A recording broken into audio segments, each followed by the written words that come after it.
Welcome to the BEASTwriter family, where social media engagement is encouraged. I am your host, Ryan Sakamoto, and today we are going to be discussing and breaking down the news that broke yesterday in regards to Justin Fields dealing with epilepsy. That's something that people have been talking about. Obviously, NFL teams knew about this long ago, so this is nothing new to them. However, with that being said, we're going to go ahead and break it down and see how that impacts the San Francisco 49ers, who obviously select at number 3.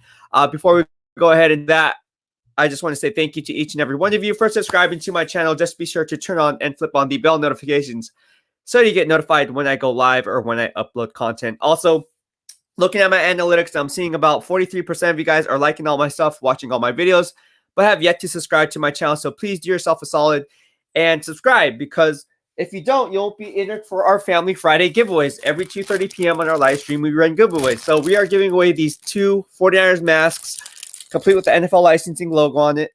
You guys can see there. Given to me by the San Francisco 49ers. Also, we're doing a milestone giveaway for everyone who subscribes to the BEASTwriter family and engages with us here on this platform. And we'll be running a giveaway if we can hit 2,700 subscribers by tomorrow. So if we go ahead and do that, we're going to be running a second giveaway, which includes this Faithful to the Bay 49ers custom blanket given to you by, or given to me by the San Francisco 49ers. And again, it's embroidered stitch, so it's not the cheap stuff, guys. And still in its sealed package. Again, it has the NFL licensing logo on it that you can see right here. And everything's good to go. So without further ado, we're going to go ahead and get started. I know we have a lot to discuss, and let's go ahead and do that. All right, a lot to talk about. Here's some comments coming through. Niners all day 55. I don't think the epilepsy will change their opinion because they've probably known about that. Yes, absolutely. Niners all day 55 and Mahalo, and welcome to this lovely Thursday. Hope everyone's doing well.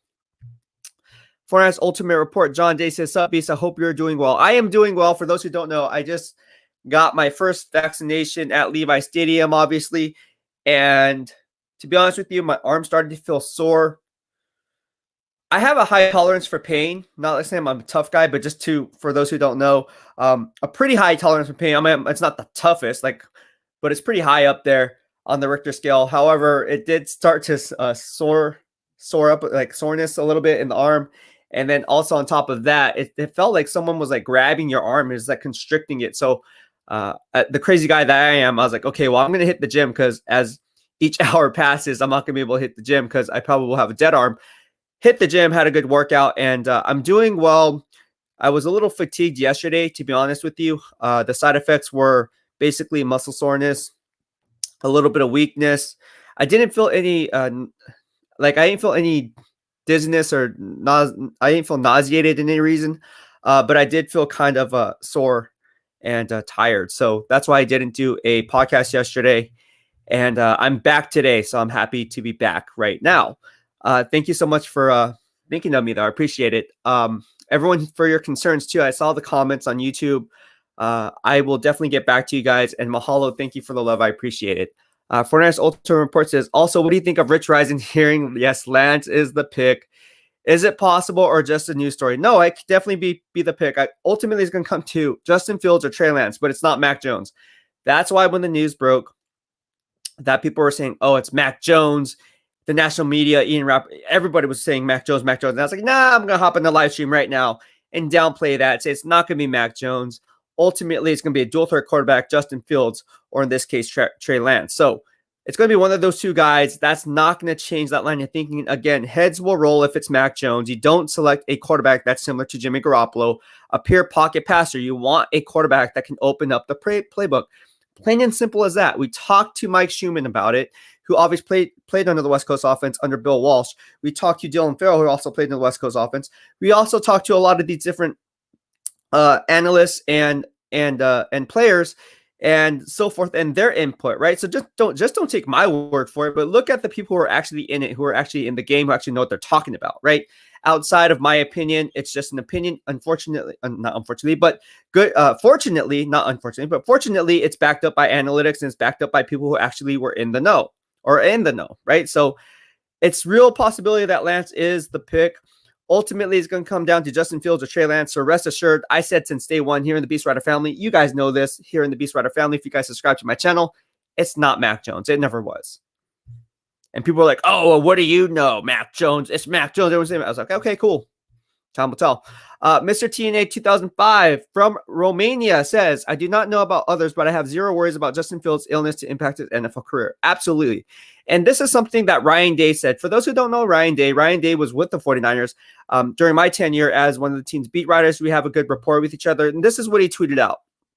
Ryan Day is the current Ohio State head coach. He says, Justin's health, toughness, and work ethic have never been an issue, and I am incredibly proud of his professionalism and character he displays on and off the football field.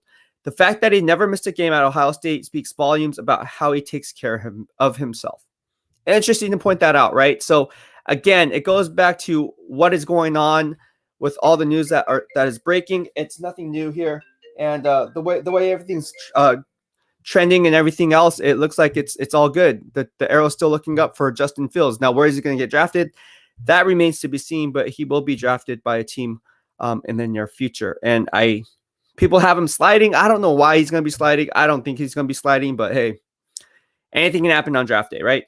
Mexican Genome 3 says, I think a big problem with this team is with the durability of its players. We shouldn't invest with guys with long injury histories. Now I'm not sure how epilepsy could affect him in the long run.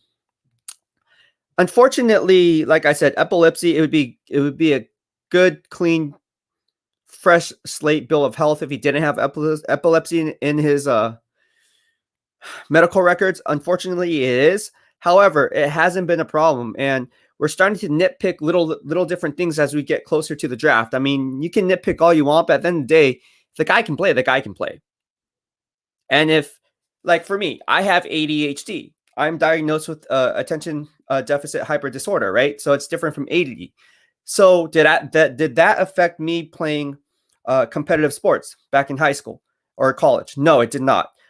In fact, it actually enhanced, right? Because when you're on medication like Adderall or any kind of, or Ritalin, right, where Adderall works both chromosomes, that is considered a PED, performance enhancing drug. However, if it's prescribed, it's good to go. So with that being said, it actually helped my cognitive ability to maintain my focus. That's why, hate to say it, but there's people that take it, players that take it because they want that mental focus inside the workroom when they're watching game film. People didn't know about that, did ya? All right, Peter Moore. Not saying it's happening, but is it happening? Peter Moore, what is up, Beast? What is going on, Peter? How you doing, my man? Glad that you are here. Lunar Mystic says, this really scares me because it's dangerous. It is dangerous. Epilepsy can lead to seizures. Now, I'm not a doctor, so I don't know the cognitive ability and how that impacts the brain. However, with that being said, I am NASM trained, so it does have an effect on the central nervous system. And that's not a good thing to have. Unfortunately, or I should say, fortunately for Justin Fields, he manages it very, very well. So if I am GM John Lynch and I'm looking at this, I'm going to take it with a grain of salt and be like, yeah, it's kind of bad, but it's not as bad as it initially is. Michael Miller, I see you in here, man. I'll be hopping on with my guests probably in the next hour or so. So hop on in the next hour. I want to get back to a few questions before I add on guests. So, all right, take it easy, my man. JP says, morning, B-Dub. Glad you're doing well. Yes, I am doing well. Again, I wasn't on the live stream yesterday because I was out. I'm going to get back to your questions and see what you had to say about everything that you guys had to say regarding everything that's going on. Peter Moss says, I had to leave Grant live as soon as you got on. Well, I didn't know Grant was on live right now. But thank you. Thank you for following me. I appreciate that. I talked to another guy yesterday, really found me from being on Grant's show. And he really had good things to say about me. So mahalo for all you guys here in the BEASTwriter family, and mahalo for the love. All good vibes only. Grant's doing his thing. I'm doing my thing. Everyone's doing their own thing these days, and doing good things, doing big things. Little Dude 7. So all good vibes only. What's good, Beast? I'm liking the 2 recent signings in Arden Key and Wayne Gallman. I think Gallman will thrive in our system. Thoughts? Wayne Gallman to me is just a stopgap, kind of like a bridge gap to training camp type of guy. Like, he's not going to do anything crazy. Arden Key to me is just a pure pass rush specialist. That's a good sign. Not a good sign. Actually, I should say it's not a good sign, because anytime you sign Arden Key, who's a one-trick pony, What is that saying about the team's pass rush? They're not really sold on that pass rush. They're not sold on Eric Armstead getting it done because they're not sure if Nick Bosa can sustain a full 17-game schedule. Kerry Hyder's gone. Who's going to be the other edge rusher? Samson Ebukam. He only had four? He had no more than 4.5 or 5 sacks in any given season, if I'm not mistaken. Correct me if I'm wrong. So with that being said, if you're going to look at the future, you have to delve into the past. The past tells you what? The pass rush is going to be one of the team's weakest links if Nick Bosa can't get it done and sustain durability throughout the 17-game schedule. Now, I will say this. I did say that Nick Bosa, and I'll go on record saying it time and time again, Nick Bosa will be in line to be Defensive Player of the Year in 2021. However, with that being said, he has to stay healthy. And that's a big if. But I think he will. Spencer Bailey, mahalo, and welcome to the BEASTwriter family on this Thursday. He says, how are you feeling after the shot? Well, I feel good. I went to the gym. I know I'm crazy. People are like, you're going to the gym. Your arm is like sore. You shouldn't be going to the gym. I say, you know what? It's all about having the beast, what I like to call beast mentality, right? And I got the beast mentality from Kobe Bryant. Kobe Bryant has the Mamba mentality. I kind of piggybacked off that years ago on Instagram. And everyone knows me about my beast mentality. It's going all out, unleashing your what I like to call your inner beast, maintain discipline, go off the 3Ds, discipline, dedication, determination. If you have the 3Ds, you'll be successful in anything that you want to do. Ultimately, it becomes a mindset. And it's the mindset to whenever you're met with an obstacle, how do you go ahead and overcome that obstacle? You have two choices. You can, one, and feel sorry for yourself and falter, or two, try to overcome. At the same time, you want to walk that line, that fence, so to speak, and say, okay, well, when do you tailor back? Well, I tailor back when I know I can't go. So if I'm not in the gym, I'm hurting pretty bad. And everybody at the gym knows that. All the regulars know that. I'm there 4, 5, 6, 7, 8 hours a day. Not joking. Okay, at Villa Sport. So again, it's all a mindset because people always talk about overtraining, which I'll talk about later, but overtraining is what makes the best the best. Michael Jordan overtrained, right? Kobe Bryant overtrained. Jerry Rice overtrained. So if you do the math, Joe Montana overtrained. There's a lot of guys who overtrain, but that's why they're the best at their respective jobs. Just saying it. So it's a mindset. I'm feeling better. It's not sore anymore. I got the Pfizer shot. It's not sore anymore, which is nice. I did feel fatigue later in the day yesterday. Like I'm not a drama queen or anything like that. Not very dramatic, but it was to the point where it's like, maybe I just should stay off a podcast because I wasn't feeling well. Without a better lack of the word. All right. Jeremy Leake says, no, Mac, please. I don't think I don't think Mac is going to make it. Lance makes sense for the Niners. Big Dez. Yes, he does. He does. My man, Mr. Teenage says, Romania in the house. You have the best hour streams for us. Thank you so much, and mahalo for the kind words. I really appreciate it. I think we are froze a little bit. Thank you so much. I appreciate it. Mahalo, mahalo, mahalo from Romania. Love it. All right. What else we got here? Why does it seem to be a witch hunt out on field? Shaking my head. Drew Burrows. Good question. I have no idea. I don't know what's going on with that. I think it's bad. There's the narrative that's being pushed is because he's black. Right? You see it on TV, could it be because, it is what it is. People talk about that all the time. It's total BS. Justin Fields is a baller. Just turn on the film. You can watch this game blind, just listen to the announcers on the radio, and Justin Fields would be a number 1 overall pick. If everyone just watched and just listened, if you were blind and just listened to what the announcers had to say in color commentary, Justin Fields will turn out to be number 1. I'm telling you, just saying it. So why he's falling down the board is beyond me. If I'm the GM, he's not falling down on my board. No. But ultimately, I also like Trey Lance too. So I can go either one. Justin Fields or Trey Lance. Ultimately, I already said that Justin Fields would be the pick at 3 as of today. However, my final mock draft, people are asking about my final mock draft. That will come on Wednesday night, just hours before the NFL draft, because I get great intel on what I'm telling you. The intel I get on Wednesday is ridiculous. I've done it every year. I've been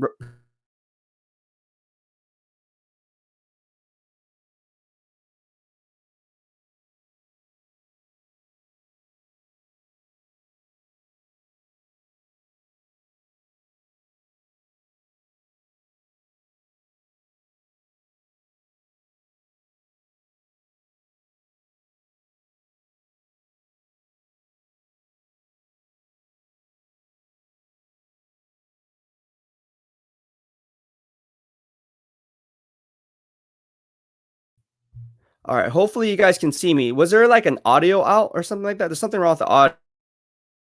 I don't know. Or the visual. Anyways, I don't know. Yeah, I know. I froze. I apologize for that. I was frozen for a little bit, like the movie Frozen. Yeah, I don't know why that is. It seems to be the audio is out. But I think we're back. I think we're okay. Sorry about that. I apologize for that. I think we're okay now. All right. So getting back to your question, let's go ahead and scoot back a little bit. Drew Bro says, why does it seem to be a witch hunt out in fields? Yeah, I have no idea. Let's go back to Sanjo Sunny. He says, what's good, Beast? What is going on? How are you doing today on this happy Thursday? Max Stahl says, Mac Jones. Spencer Bailey says, you still look tired, my man. I am tired. I am exhausted from my shot. I feel like crap. But hey, it's trying to hopefully you guys are my lifeline today. You know, you guys are gonna give me the adrenaline rush to keep going forward. I do look like crap. I should probably wear sunglasses, you know, bags under my eyes. Wow. Jeremy Leake says, feels like Watson 2.0 as a player.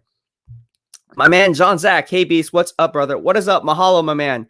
He says, how you feel about Elijah Moore in round 2 to San Francisco? I think he's the best slot available then. What's your thoughts? Elijah Moore. Interesting you point this. Great minds think alike. I was actually going to do a podcast on that right after this. I talked to some people about Elijah Moore. Elijah Moore, to me, is a day 2 sleeper pick. In fact, I have him going in round 1 in the tail end of the first round. However, if he slips to round 2, how can you not consider him at 43? And I know cornerback, edge rusher, all these other positions are higher needs. However, Elijah Moore will provide great value. And if a guy like Javonte Williams, Michael Carter, or Elijah Moore slips and slides to number 43, the Niners are in prime position. What they could do is trade back even a little bit further to, let's say, 46, 47, pick up draft capital, and still get to one of those 3 players that I just mentioned in that block scheduled of players. So again, sitting at the top of the second round is very valuable in terms of draft position because a lot of these players are going to be pushed down because of the quarterbacks who are going to get pushed up. With that being said, you're going to see a lot of movement inside the top 10. In fact, I see at least one team making another trade inside the top 10, if not 2. I spoke about this yesterday. Don't be surprised, or not yesterday, the day before yesterday.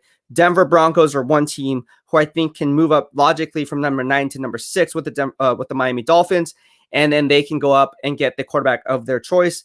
And the Miami Dolphins, who then slide back to 9, might miss out on a pass catcher like Kyle Pitts, Devontae Smith, or Jamar Chase, but ultimately can land the best linebacker in this year's draft class in Micah Parsons, while still getting more draft capital in return.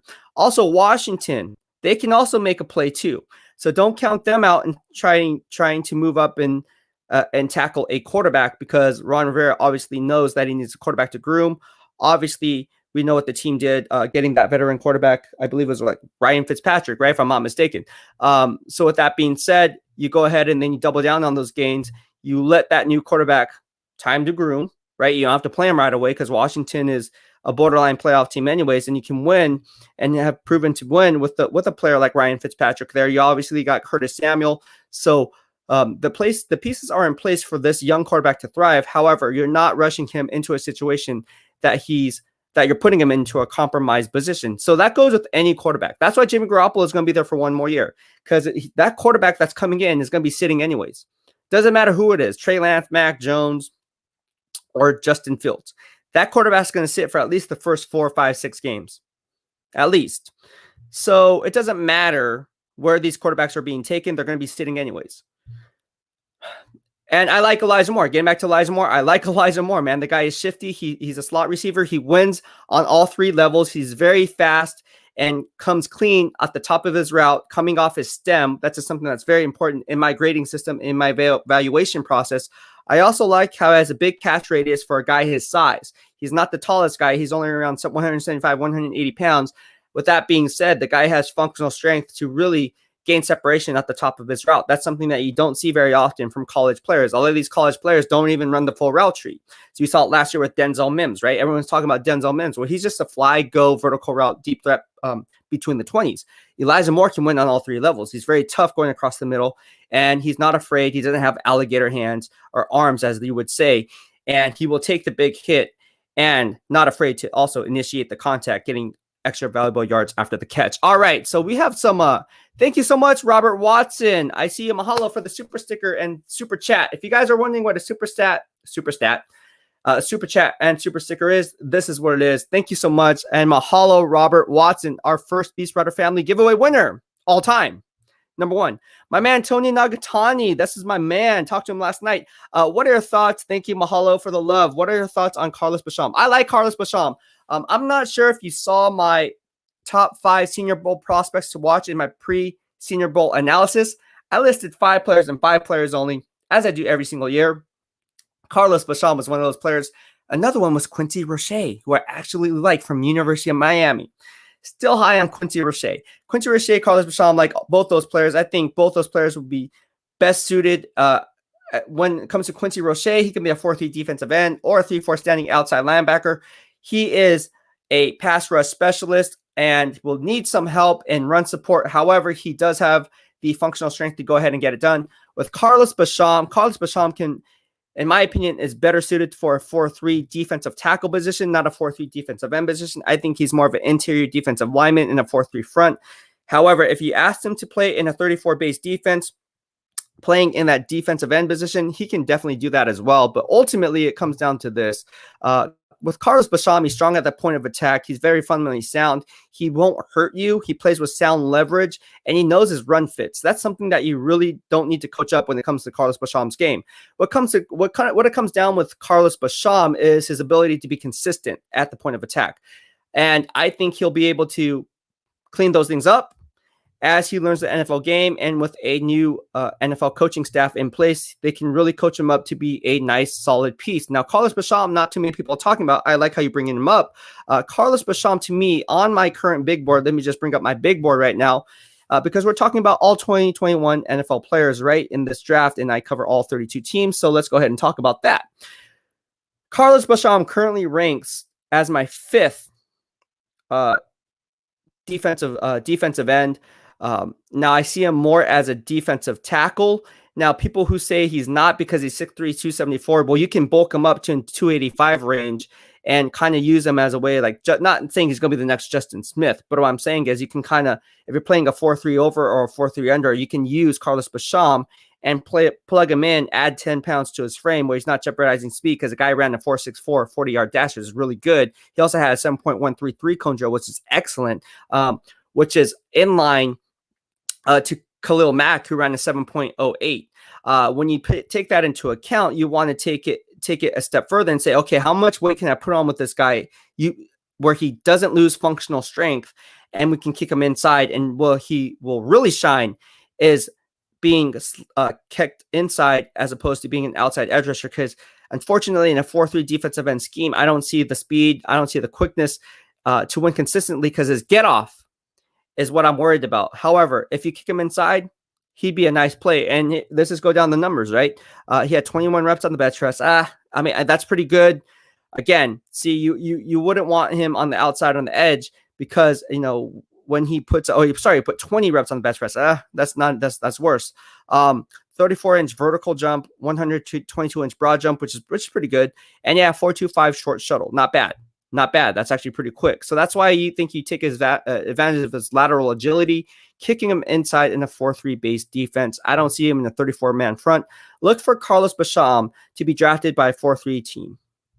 Just my take. Just my take. All right. Rashi says, Beastie survived the first shot. Good. Good job. Yes. I survived. Oh my gosh. Yes, I did. Man. That was a hard one. Frank Brudder from the BEASTwriter fan. What do you think about Washington picking up Jimmy G? That could possibly be in place. I mean, they picked up past 49ers, right? Alex Smith and so forth. So, yeah. Rep the Bay says, do you think the 49ers draft Fields with this info now out? Obviously, they have known about this for a while, but I'm sure they thought about this. It's something, but unfortunately, I mean, why do I keep saying unfortunately? But fortunately for Justin Fields, he's been dealing with it well. So it's an unfortunate situation. However, I don't see that being a factor. Now, like I said, I'm going to release my final mock draft on Wednesday before the draft. So nothing is set in stone yet, guys. All right. Nothing is set in stone yet. So stay tuned for my final mock draft. That's the one you really want to look out for because, as you know, new information like this comes out and we just have to see how everything plays out. All right. Esteban Arroyo says, I need that flag beast. Hey, Esteban, well, hey, you're doing the right thing. You subscribe to my channel. You're engaging with me, so you're automatically entered. The more you engage, obviously, the better off you'll be, and the higher chances. Robert Watson says, sup, doggy dog. What's going on, man? I see you. I see you. Rosa Flores, last 2 seasons have been such a disappointment. Yes. As for who would be disappointment? All right. John Zach. Oh, we talked about Elijah Moore. All right, so let's go ahead and get back. And well, the comments coming in hot.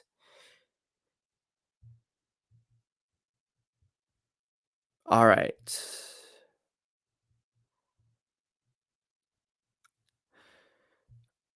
All right. Let's see here. What else we got here? All right. Here we go. Rashi says, is a signing of Gallman, as in the running back from the Giants, a key Arden Key, as in a sign that they may target a wide receiver in the second round. No, I wouldn't necessarily say that. I think these guys are just signings just for camp bodies because they know that, hey man, we need some bodies in here. Kim Ferguson said, "What's up, Beast? I was hoping you was on yesterday when the Justin Fields news broke. I just feel bad for the kid. Someone wants him to fall, leaking something we shouldn't know about. You know what? It's something that it is sad, Kim. I will say that it is sad, but unfortunately, stuff like this is nothing new. Teams knew about this all along. So that's the good news for Justin Fields is teams knew about this all along. It's not going to affect him in any way. News like this gets out all the time. And you don't know where that source is coming from. Could be a former assistant coach who's now with another team who then leaked information out to another guy, another pro player personnel guy. And that guy leaked it to his friend who's a colleague in the NFL pro personnel side. And then that leaked to another, you know what I'm saying? So just that's how it goes. And here we go, round and round and round we go. Unfortunately, it's going to get out. And is it a bad thing that it got out? No. In fact, if I'm Justin Fields, I'm saying, hey, look, this is how tough I am. Not only am I tough physical, I am tough mentally. Because for me to overcome this mentally day in, day out and not miss a game, you have to have some kind of drive and determination to step on that football field and overcome that mentally. So in a sense, if I'm a GM, I'm looking at hey, he's dealing with a problem, but look how he's overcoming this problem. He's using this negative and turning it into a positive situation. So I think this shouldn't be a knock on Justin Fields. He should be praised for it because look how he's handling it. Kudos to Justin Fields. Gabriel Azalea from the BEASTwriter fans is glad to see you moving around all right. Yes, my arm is fine. Thank God. Thank you, Jesus. All right. Tobin Ernst says, so we're out on the field. Doesn't matter because they're taking Jones anyway. I don't think they're taking Jones, man. I don't think they're taking Jones. Jeffrey Webb, what's going on with Josh Allen? What's going on with Josh Allen? Mr. Tina said, I think Justin Fields will ball out as a rookie as a response to all the attacks. Yes, Justin Fields has a chip on his shoulder, and he should. Isaac V says, with blatant racism all over the NFL, how can we feel good about continuing to support it? Been struggling with that for a bit. Yeah, it is concerning. I feel your pain. I'm with you. You just have to stay positive. I know that's crazy to say with all the stuff that's going on. If you watched my Twitter, you know that my friend was assaulted. In Cupertino at Papa's and Beer, if you just go on the video, you will see it's gone viral since. That is actually one of my friends, and moments after it was posted, I was like, I'm gonna repost this. It's all on there on footage. Apparently, she was doing like the slanted eyes thing. Apparently, she was she had the gun and she was like going like bang bang as if she was allegedly looked like she was forming the gun and the trigger. Allegedly, that's what it allegedly looked like. said all these racial comments. And yeah, the hate needs to stop. Black, white, Asian, Mexican, Latino, Indian, Native American, it doesn't matter. It needs to stop. It's just BS. Like it irritates the crap out of me. For someone to just think you're better than someone based on the color of your skin or where you're from, totally makes me upset. And I bit my tongue quite a few times, especially here on these live streams where people chime in and they say racist stuff to me. And you have to have thick skin. But at the end of the day, it's like we're all human and it affects us deeply. So things do hurt us. They say sticks and stones will break your bones, but your words will never hurt you. But words do hurt. They do have a lasting impact. So you got to be careful what you say to people because you never know how much of an impact it can have. So just be mindful of that. Good vibes only here in the BEASTwriter family. That's all I got to say about that. Jesse Flesher says, yep, I can just got to be seizure free for 3 months.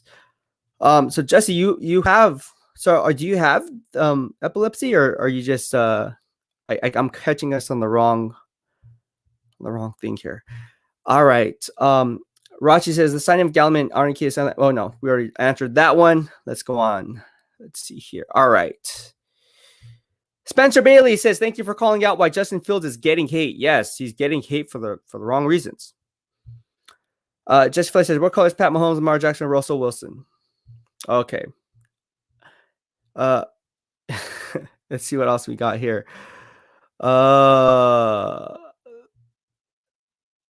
Yes, I was off. I was freezing for a little bit.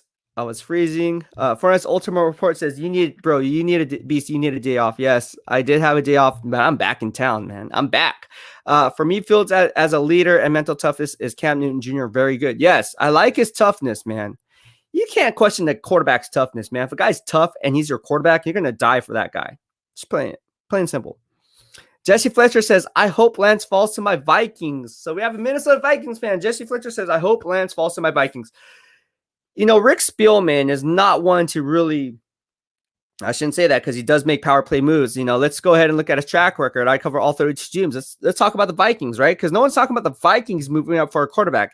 When in fact they are in the market for a quarterback because obviously who they have, Kirk Cousins, but he's not the long-term answer.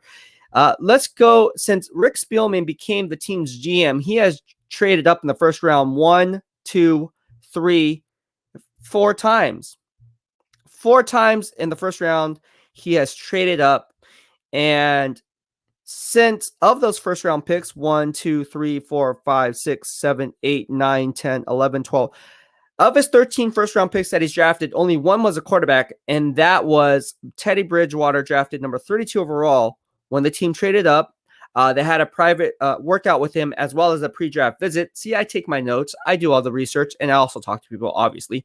And he said, here's my notes. Said he had a feeling Vikings would take him based on meeting with them 5 to 6 times throughout the draft process. So if they're looking for a quarterback and Rick Spielman wants a quarterback, well, you want to look at the critical factors. Teddy Bridgewater ran a 4.79 40-yard dash, had a 7.173 cone drill, a 30-inch vertical, and a 113-inch broad jump. With that being said, you look at the type of quarterback that Rick Spielman wants and Mike Zimmer wants, and then you kind of take that into account. Ultimately, again, they don't trade up very often. Out of the picks that I just mentioned, they only did it 4 times. However, one of those picks was for a quarterback in the tail end of the first round. The last pick of the first round, I should say. So anything can happen, my man. Who would you want? That's what I want to know. Who would you want?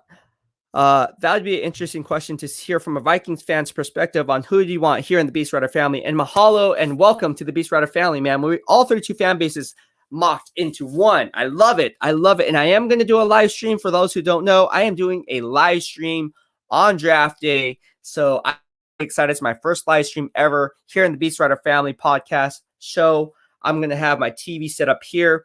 It's going to be a lot of fun because I'm not going to know what Mel Kiper or Todd McShay are saying. There obviously might be a 10-second lag on my end simply because I have YouTube TV. So on YouTube, there is a lag. It's not like 100% correct or on point. With that being said, I'm just going to mute them. I'm not going to have the captions on. I hate reading. I know that sounds crazy, but I don't like to read. I'm gonna have the captions off so that way you can see exactly what I had to say. All I want to pay attention to is the picks that are made, and then you can hear my analysis and cross-check that with Mel Kiper. And to prove my point, I will even post that the captions are not on. And so I have no idea what's going on. I'm doing this blind, but I like it because it's going to challenge myself. And for you guys to know, hey, this guy really knows his stuff. He's not even reading stuff. He's just reporting the picks. Okay, cool story. And breaking down the analysis on all 32 NFL teams and how that's going to affect the next pick moving forward and the rounds thereafter. It's going to be a lot of fun. Something I always done, just never did it live. I've been sitting here with friends all the time on my computer, and then they'll be like, hey, Beast, what's going on? What's on this pick? I'm like, oh, let me just pull up my board right here. This team does this, and then boom, that pick is made. Be like, whoa, how'd you get that right? Okay, what are they going to do? Pick? No joke. Go back to my tweets. I did this.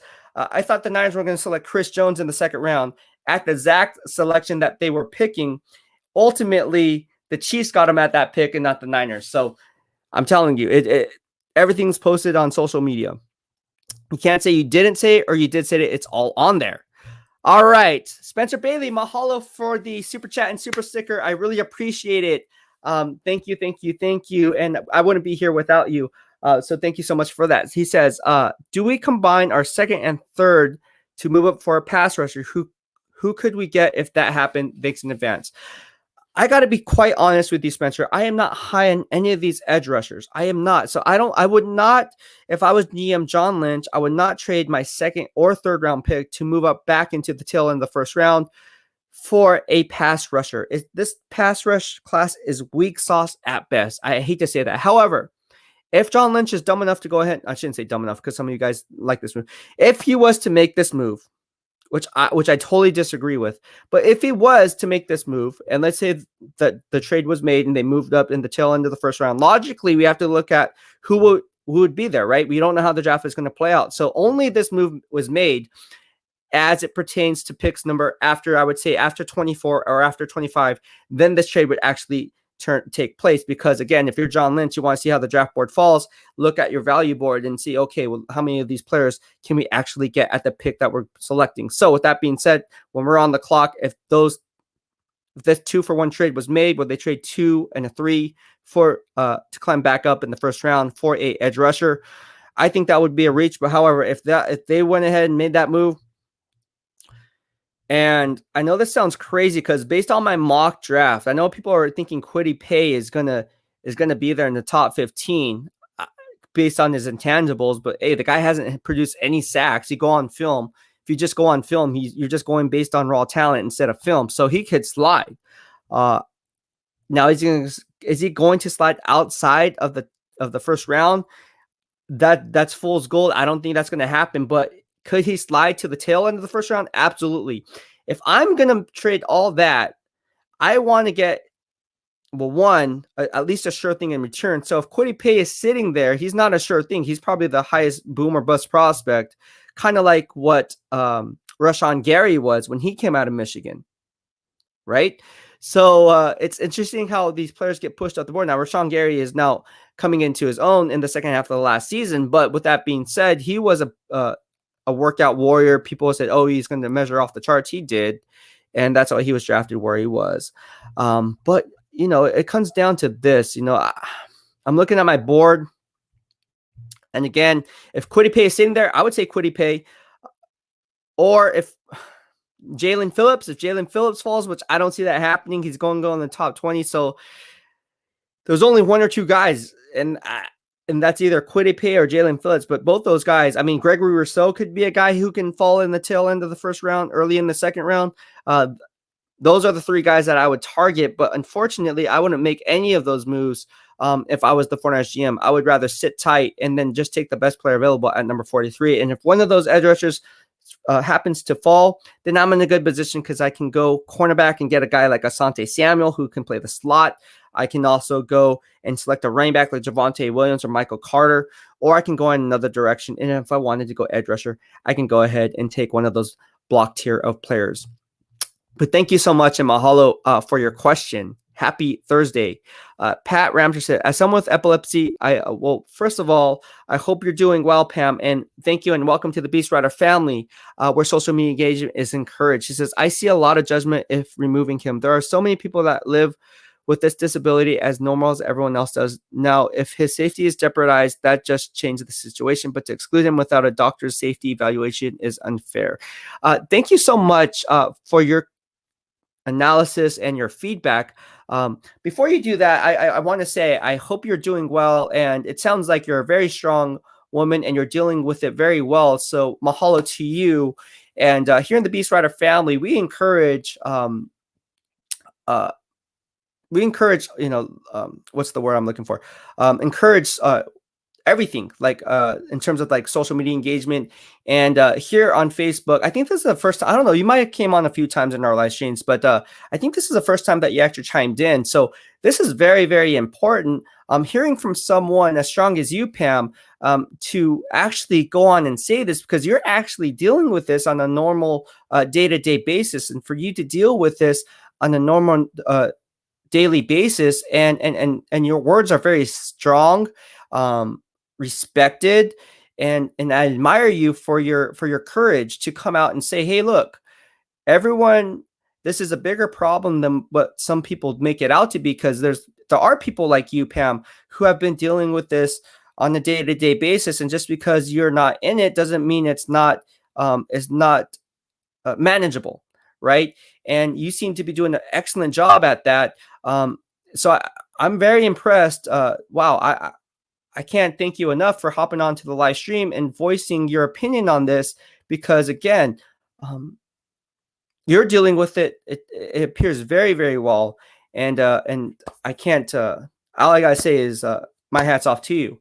So thank you so much for hopping on this live stream. And that it's interesting because, like I said, when people point this out, they look at it as, oh man, well, this guy's damaged goods. Like he has epilepsy. It's like, no, like I said on this live stream earlier, like if I was a GM, I would be looking at this like this is a good thing, because look how he's managing it. It just shows that he's not only is he physically tough, but he's mentally tough. And Pam, you are also mentally tough. So mahalo, mahalo, mahalo. I see you're on Facebook, but do yourself a solid and follow us on YouTube.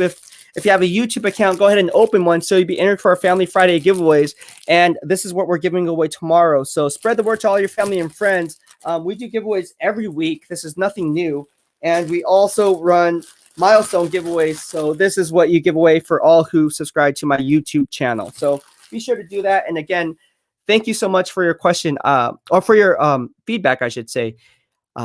Very awesome. So I hope you're doing well, Pam, and thank you so much. I appreciate it. That's very, very refreshing. And I think we are all better for it because, again, you're in the know. You're dealing with it every day. And wow, thank you. Thank you. All right. Jesse Fletcher says Bateman is going to be a hidden gem at wide receiver. I like Bateman a lot. I like Rashad Bateman a lot. Bateman's going to be a beast. Beast approved. Now, how many Minnesota wide receivers actually made it out? Not too many, but I like Rashad Bateman. I think he's a tough player. Mr. TNA says, last year, Antoine Winfield was a top 10 player for me. This year, it is Richie Grant. Wow. So you like Richie Grant as a top 10 player on your big board. Interesting. Jesse Fletcher, I really wish Vikings would have got Winfield Jr. last year. Yeah, Antoine Winfield, who people don't know, his dad played for the Buffalo Bills all those years. He's diminutive, yet shifty at the line of scrimmage, very tough at the line of scrimmage, and press man. Played alongside Nate Clements all those years. Antoine Winfield was a hard hitter coming out of the Ohio State University. And one of my favorite players to watch, mainly because he was small and tough and feisty. I liked him. Jesse Fletcher says, what do you expect my Vikings to do at 14? Well, as the draft board currently stands, my friend, that is a great question. I think there's going to be a lot of trades inside the top 10. I think there's going to be 2 trades inside the top 10 where these quarterback-needy teams are going to jump up and cause anxiety and stir up the draft board at the top. Obviously, those talks are already in the works. I'm pretty sure they're already panned out. They're just waiting on draft day to kind of hype up the draft. I don't know. It's a business, right? So you got to be like, oh my gosh, you see what happened? And then everybody's like, that's the attention getter. Like, boom, everyone's tuned in for the next 4 hours. But with that being said, sitting there currently based on draft position. I see your team going after a guy like Elijah Vera Tucker as my draft board currently stands. Elijah Vera Tucker is a very good interior guard. I think he can hit the second level with ease. I like what I see in terms of his ability to mirror edge rushers. Now, people see him as an offensive tackle. I see him more as an offensive guard, and the concern for me is his arm length. Now, arm length is something that I don't take into account too often, but when it comes to certain positions, that's where it kind of gets, you kind of have to start looking into that, bro. So he only has 32 and 1/8 arm length, and that's not good if you're going to be an offensive tackle. You kind of want that arm length in the 34 and 3/4 to 35-inch arm length. So at 32 and 1/8, I talked to a few teams who now view him as strictly an offensive guard. Ultimately, I see him being drafted by Rick Spielman. That's a Rick Spielman type of a guy. He had a 5.12 40-yard dash, put up 36 reps on the bench press, so the functional strength on the field checks out. He also had a 32-inch vertical jump, which is good for a guy who's his size at 6'4", 308 pounds. So I really like the USC interior guard. Now, you can kick him out to offensive tackle if you want. And if it doesn't work out there, then slide him in the guard. So versatility is a key role. And if you have to use him in a bind, he's been able that he can, in a bind, in a pinch, be that player. So I like Elijah Vera Tucker. Now, again, this is based on how I actually see the draft playing out, not what I would do if I was GM Rick Spielman. Ultimately, at pick number 14, I see the Minnesota Vikings going after Elijah Vera Tucker. Donald Burnell, do you think the Niners need to move on from McGlinchey? My son plays tackle in high school, and we watched him for a whole game, and he isn't very good. Missed blocks, doesn't initiate contact. I don't think the team needs to move on from McGlinchey. I just think he had a down year, and I think with all the constructive criticism and criticism in general that he's been getting and fitting by the media, it's interesting to see how this is going to play out. Now, do they pick up his fifth-year option? That's the next question, because that's coming up. Right? They're going to have to make a decision before the season if he's going to pick up his fifth-year option. I think ultimately they will. Because if they don't select a offensive tackle or a right tackle in this year's draft class before the third round, odds are they're going to keep Mike McGlinchey on the fifth-year option. Saying that now, if they don't select a right tackle before the third round, I would say before the fourth round. Before the fourth round, they're going to keep and pick up Mike McGlinchey's fifth-year option. Just putting it out there. And it's interesting. Who does your son play for? What high school? And is it here in the Bay Area? Thank you so much, Donald. I appreciate it. And welcome to the BEASTwriter family, my man. I see you all the time. Beast, do you have 2 pro days with Pfizer just like Phil's, Lance and Mac with Niners? All right. Let's see. Let's go ahead and move on. Rachi says, with all your connections around the league, did you ever consider being a scout for the Niners or another team? Yes, I have. I've been asked that a few times, to be honest with you. A few teams have reached out to me over the years, and it's something that I teeter-tack back and forth. Obviously, people are saying you should do it, especially around draft day. People are like, dude, now you should do it. And then every year it's the same thing. Hey, man, are you considering, going that route because you think you'd be good? And I'm like, I don't know, man. Just a lot of traveling. I don't know if I'll get my workouts in, dude. I need my workouts. And they look at me like, well, you have a family? I go, no. They're like, good. You're perfect for this job. That's the first question they asked me. Legit. They're like, hey, so do you have a family? I go, no. They're like, oh, good. You're perfect for this job then. Because they're going to be doing a lot of travel. You'll be on the roads, 4 to 6 months out of the year. And you'll be living out of a suitcase.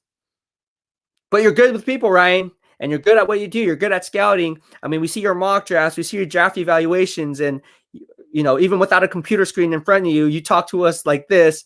And you're on that level. So would you be considered? I'm like, oh, my gosh, here we go again. So, yes, in short, yes, I have been asked by a few people to go ahead and go that route. I'm just like, they're probably watching this right now and be like, see, I told you, Beast, you should do it. I'm like, oh, my God.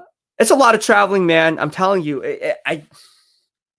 Listen, there's a lot of thinking process that goes into it and a lot of traveling time. And it's a grind. It's a grind. And you're going to be racking up air mileage miles, like up the wazoo, probably in the millions. You're going to be on the road a lot. You'll be going to, in any given week, no joke, because I already talked about how the process works. In any given week, so this is how it works. Once rookie minicamp opens, all the scouts are there, and then they formulate their big board. So what people don't realize is to get ready for the 2022 NFL draft, it starts once rookie minicamp begins. So when you're at rookie minicamp, all the scouts and everybody gets together, and then they mock up a list of maybe 19, even 2,000 players. Okay, so they have their big board of 2,000 players. Then by the time the draft rolls around, it's dissected to around 300, 400 players, whatever the number is. But it's really dissected to around 300. With that being said, on top of that, to get to that number of dissecting from 2,000 to 300, there's going to be a lot of legwork involved. So on any given day, let's say I'm a regional scout for the Pacific Northwest or whatever, the Midwest region, right? So I'll be traveling to each of one of these schools every single week, talking to their counselors, talking to their teachers, talking to their professors, talking to the equipment manager, talking to the coaches, talking to their friends, talking to their peers, gauging the player for who they are, and then obviously analyzing the film on what I see, and then cross-checking it, and then writing my report in the middle of the night and sending that in to the director of college scouting or the VP of pro player, whatever, pro player personnel, send that in, and then go back, grind, do it again on another player. So you can be at one school evaluating 5-6 different players and have 5-6 different reports every single day. And then after that, that's just one college. Let's say I go to, I don't know, Cal. The next week, I'll be traveling to Washington. So then I'll be up to Washington, and then I'll be doing my scouting report on that, have that in the next day, and then circle back to Oregon on my way back to California, do that. And then they say, oh, man, well, we need you to go to Boise because there's a scout, there's a guy here that we really want you to key on. That's the region, man. So we need you to go over there. So then you're literally living out of a suitcase. In the meantime, I'm like, dude, I haven't worked out in 3 weeks. I need my workout to stay sane. I don't know. It's going to be interesting. We'll see. It wouldn't surprise anyone, but we'll see. I know people are watching this that you should do it. Leandro Lopez, who do you think is pick number 43 or the Niners move back?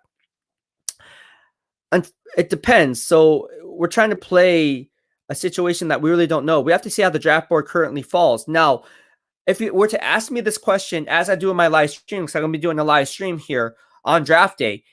So on day 2, I can tell you exactly if the team should trade down and if they will trade down and who should they trade down or trade up for.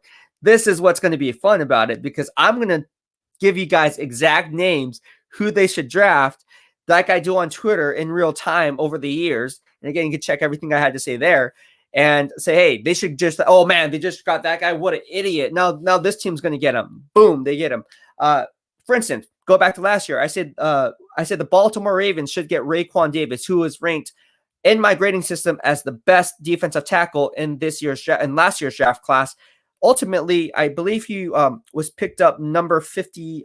I think I had him mocked number 55 overall to the Baltimore Ravens, if I'm not mistaken. And then he got drafted number 56, just one pick later. So you see how close I get it if I don't get it spot on. This is just going to be live. It's going to be a lot of fun. I'm getting goosebumps because I love doing drafts. So we're going to see how it plays out. This is a good question to ask on draft day as the draft unfolds, because I can tell you exactly and pinpoint, based on my analytics and based on my vertical board, based on the scheme fits, based on what this GM likes to do, this is likely the pick. And they say with the 43rd pick, the San Francisco 49ers select. Boom. All right. Niners All Day says Fields has been through the ringer with this man. Get a break. Yeah, I know. I get it, man. I get it. All right. Drew Burrows says, is a draft day trade possible for McGlinchey? Hey, anything's possible, man, Drew. Anything's possible. And listen, Quentin Nelson would love to have Mike McGlinchey with the Indianapolis Colts. Ultimately, I already did a podcast on that. Had a lot of good feedback from Colts fans. They're like, yeah, we have Braden Smith. But he's playing he's a 2018 second round pick. So he's playing the last year of his rookie deal. So are they going to extend him? I don't know. Oh, we can play him at left tackle. What makes you think a guy can play at left tackle? We can't play right tackle. I don't know. Maybe because he's playing next to Quentin Nelson, and that's the guy that he played well with at Notre Dame, and that's because they're best friends and so forth. I don't know. Connect the dots how you want to connect the dots. But Mike McGlinchey could definitely be moved on draft day. And What do the Indianapolis Colts need? They need an offensive tackle. They need a left tackle. Well, if they're going to bring in Mike McGlinchey and trade up, what pick do they pick at? I think they pick like what, 20 something, right? 21 or something. What's their pick? I want to say it's 21. Yeah, they picked number 21. Jeez Louise, how do I remember that? So they picked number 21, and ultimately they need an offensive tackle, or they can also go free safety. They can get a guy like Trayvon Morig, who I actually have them selecting right now. So anything can happen. My man Tony Nagatani says McGlinchey needs to eat some In-N-Out burgers and gain some mass. He is an elite run blocker in his zone scheme, and I hope they pick up that option. Fortunately, Mike McGlinchey does not like In-N-Out. He said it was overrated. And to get some mass, I would love to work with Mike McGlinchey. Legit, I would. If I worked with Mike McGlinchey, that guy would be a monster, an animal, because he has the work ethic. He's very smart. He's very bright. I would turn that guy into a monster. I would unleash him. I would say, hey, man, we're going to hit squats today. That's what I'm doing today, but it's leg day, so I'm going to be hitting squats today. I would call up Mike McGlinchey. Hey, man, let's get a lift in that Villa Sport, man. Let's go. Let's hit up squats. Let's do sumo squats. Let's do deadlifts. Let's do a power lifts. Now let's work on your functional strength at the top. Let's hit some bench press. I mean, come on. We got to get your bench so you can really jolt the edge rushers, hold them at the point of attack, so you can kind of jeer them how they want to cheer them. Would they try to cross face you? Nuh-uh, not this game. You can't cross face me. And if you do, you'll get pancaked by it. So I don't know. I would have a lot of fun with Mike McGlinchey. Mike McGlinchey, no joke. Every time I went to the locker room, he's like, dude, how do I get arms like yours? And he's being serious. And I told him, hey, bro, this is what you got to do. Hopefully he took my advice, but we don't know. I hope he did. All right, Mr. Tina, say, which is the player everyone seems to be high on, but you are not at all? Let's see. That's a good question. There's a lot of them. There's a lot of people that people are high on, and I'm not high on. I'm not high on Caleb Farley. That's a big one, right? Oh, wow. BEASTwriter says not. No, watch Caleb Farley become an all-pro. But I'm not high on Caleb Farley. Just not high on him. I'm not high on, let's see. Let's go down the list. Who else am I not high on? There's a lot of players on this thing I'm not high on. Caleb Farley would be definitely the best one. The most logical one that people are talking about. But yeah, Caleb Farley. I'm not high on Christian Jaroslaw. I don't think he's great. I think he'll be solid, but I don't think he's great. Not as high on him, but Caleb Farley would probably be the biggest one for me. He's my number 3 ranked cornerback. I have J.C. Horn ranked higher. And Patrick Surtain, you all know, is my number 1. So Donald says he plays for Chico High, but I live here in the Bay. Oh, that's what's up. I'm going to give your son a shout out. What's your son's name, Donald? From Chico High, we have Donald's son, who's in the BEASTwriter family. Who is your son from Chico High? Give him some love. Maybe we should do some scouting on them. Say, hey, then I should take a look at Donald Burnell's son. Scouting sounds fun, but so overwhelming. Yes, it is. It is a grind. It is a grind. My man Jonathan K28 says McGlinchey should hit up Fatburger. Hey, I had In-N-Out last night. I was talking to Tony Nagatani, my man, and I told him, I was like, hey, I'm at In-N-Out right now, bro. And legit, he was like listening to my orders. Like, that's pretty impressive. Yeah, so every time I go to In-N-Out, I have a specific order that I like to order my food. It's funny. Jonathan K28 says, since San Francisco moved on from Cap, they have not had a non-white quarterback in the regular rotation. Do you think if they pass on Lancel Fields for Jones, that I never could form a discrimination in SF? I don't think so. I think that's reaching a little bit, but again, who knows? I don't see that happening. I think Denver trades up to number 4 and takes Lance or Fields. I think the Bears trade up to number 7 with Detroit and take Mac Jones. Yeah, the Bears would trade up to number 7 and take Mac Jones because Ryan Pace is an idiot. That guy is a horrible GM. I like the name Ryan, but I don't like his pace of selecting his players. So Ryan Pace, no good. No bueno. Jonathan K28, who have you heard the pick is at 3 Beast? Everyone knows you have ear to the ground and finger on the pulse in the 49ers community.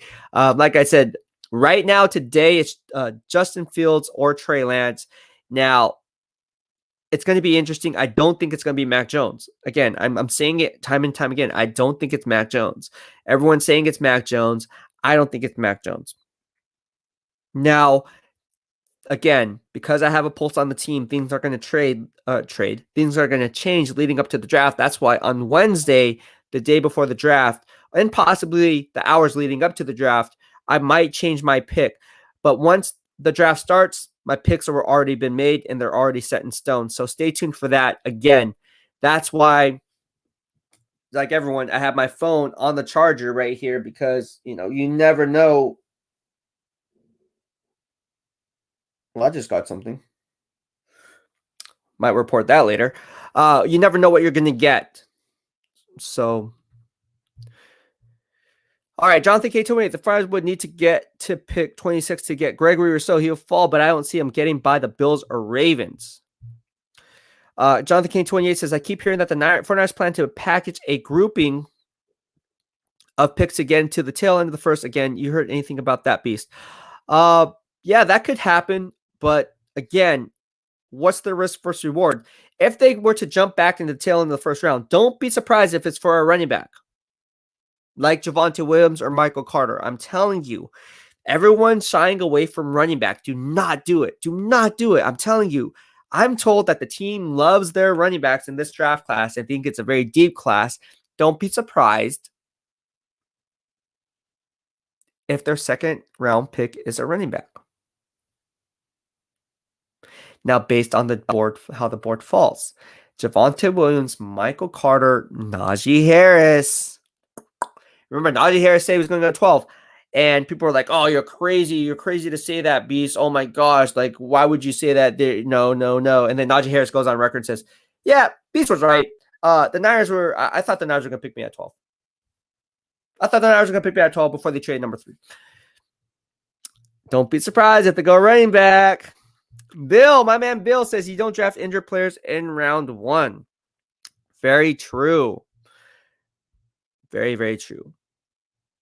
Okay, Jesse Fletcher, Vikings fan. For here in the BEASTwriter family, what do you think of linebacker Jabril Cox out of LSU? Jabril Cox is okay. I'm not high on Jabril Cox. I think this is a weak linebacker class. Now, again, it's one of those classes that these players are going to be pushed up the board. I don't see anything special in Jabril Cox. People ask me that all again. So that would be a player I'm not high on, Jabril Cox. Fortnite's Ultimate says, good vibes only should be the motto in life. John J. approved. There you go. He likes saying John J. approved like BEASTwriter approved. I like it. Kim Ferrison, Beast, do you when Philly pulled out the Beast? Do you when Philly pulled out at the number 3 spot, trade say something along the lines they wanted that spot because they wanted a chance at Wilson? What if that's the pick when the time Jets if the Jets were basically saying, Kim, I get what you're saying. If the Jets pick Justin Fields at 2, could Zach Wilson be the pick at 3? Yes, Zach Wilson all along is what I'm hearing out of San Francisco. That's who they want. It's not Justin Fields. If they had their choice, it's not Justin Fields. It's not Mac Jones. It's freaking Zach Wilson. But if Zach Wilson is gone to the New York Jets, as everyone thinks it's going to be going and trending that direction, ultimately they're stuck with Justin Fields or Trey Lance. Not Mac Jones. We're not going to talk about Mac Jones here in the BEASTwriter family. Now, if it is Mac Jones, then I get it wrong. Okay, cool story. We move on. Whatever. I got one wrong in how many years? Go check my track record. Whatever. I can get 2,000 wrong. It's fine. I'm joking. Can't get that many wrong. But Mac Jones at 3, really? No. It's going to be Trey Lance or Justin Fields. All right. Bill, Jets fan for the BEASTwriter family, says, so Fairley is a no-no. Yeah, I'm not high on Fairley. Exactly. I agree with you, man. I'm not high on Fairley. Brand 5257 Beast, we need to get you and Papa on a segment with KMBR. You're always on point. No need to scout. You know what? I've been on KMBR, the flagship station, obviously, many times. I would be happy to hop on with Papa and talk some 49ers football or just NFL football in general and backed up by NLX. Thank you so much, and Mahalo for the love. Maybe you can get the word out to them and let them know, hey, well, we need BEASTwriter back on the KMBR show. I was on with Lund. So me and Lund were always on. That was always fun. And yeah, I'd be happy to spit my knowledge on KMBR. Always fun times going on KMBR 95.7 The Game. you name it. ESPN radio, it's always fun times. 49ers Ultimate, but I'm down for whatever. I just love talking about football. All right, 49ers Ultimate Report. If Harris is drafted, the 49ers would. Hold on. If Harris is drafted, the 49ers, how would Kyle use him? Kyle would use him the same way that Alabama uses him, much as a dual threat receiver coming out of the flat and also being used in pass protection to give that quarterback, whether it's Justin Fields, Mac Jones, time to make those reads. And listen, could the 49ers, if they go and take Mac Jones, food for thought, at 3, could they trade back in the tail end and get Najee Harris so they get both Alabama products in San Francisco? Now watch people start piggybacking on this. And oh yeah, what if they got Mac Jones and then traded up for Najee Harris because they wanted him at 12? You hit it here first in the BEASTwriter family. Just remember that. Drew Burrow says, I like Williams and the kid from Memphis if they don't get Harris. I like Javonte Williams and I like Michael Carter. I like Javonte Williams and Michael Carter a lot. Jonathan K20 says, thanks for answering all my questions, Beats. Much appreciate. Have a blessed day. Mahalo for the love. I appreciate you and welcome. And thank you for joining. You're my Adam Schefter, of course. Mr. TNA says, I have a feeling Howie Roseman will piss off Eagles fans with 2 bad draft picks in the first round, 12 and 30 trade with Bills. Ooh, interesting. All right. Mr. TNA said, when Niners moved to 3, it was clear they loved Trevor, as in Trevor Lawrence, Zach Wilson, and the third quarterback being okay with any of those 3. Jeff Hardison says, what do you think of Eric Stokes? Would he be a good target at 43? No, I'm not high on Eric Stokes out of Georgia, as most people are. Again, I'm selecting the best player available at number 43. I think that's a prime location and prime draft position to go ahead and select the best player available. What you're going to see is the draft board, as each pick comes along, the draft board is going to talk to you. You have your draft board, you have your big board, you have your horizontal board, and then you have the value board. The value board is based on the scheme fit for that specific team and the players that they want when it's all said and done. So with that being said, you look at the value board and you say, you know what, like Eric Stokes doesn't fit our scheme, but he might be a higher rated player. But you know what? We also have a higher rated player at this position and he's a bigger need. Let's go running back. Or let's go offensive lineman, or let's go edge rusher, right? So not high on Eric Stokes as some of my other colleagues. I'm just not high on him. All right, Jesse Fletcher says Mac Jones is Kirk Cousins 2.0. All right, Spencer Bailey, thank you so much, and Mahalo for the super chat. He says no red flags. Who you got, Alden Smith or Reuben Foster? With no red flags, give me Alden Smith. He's a better pass rusher. And in a pass-happy league, you need edge rushers. However, there are red flags.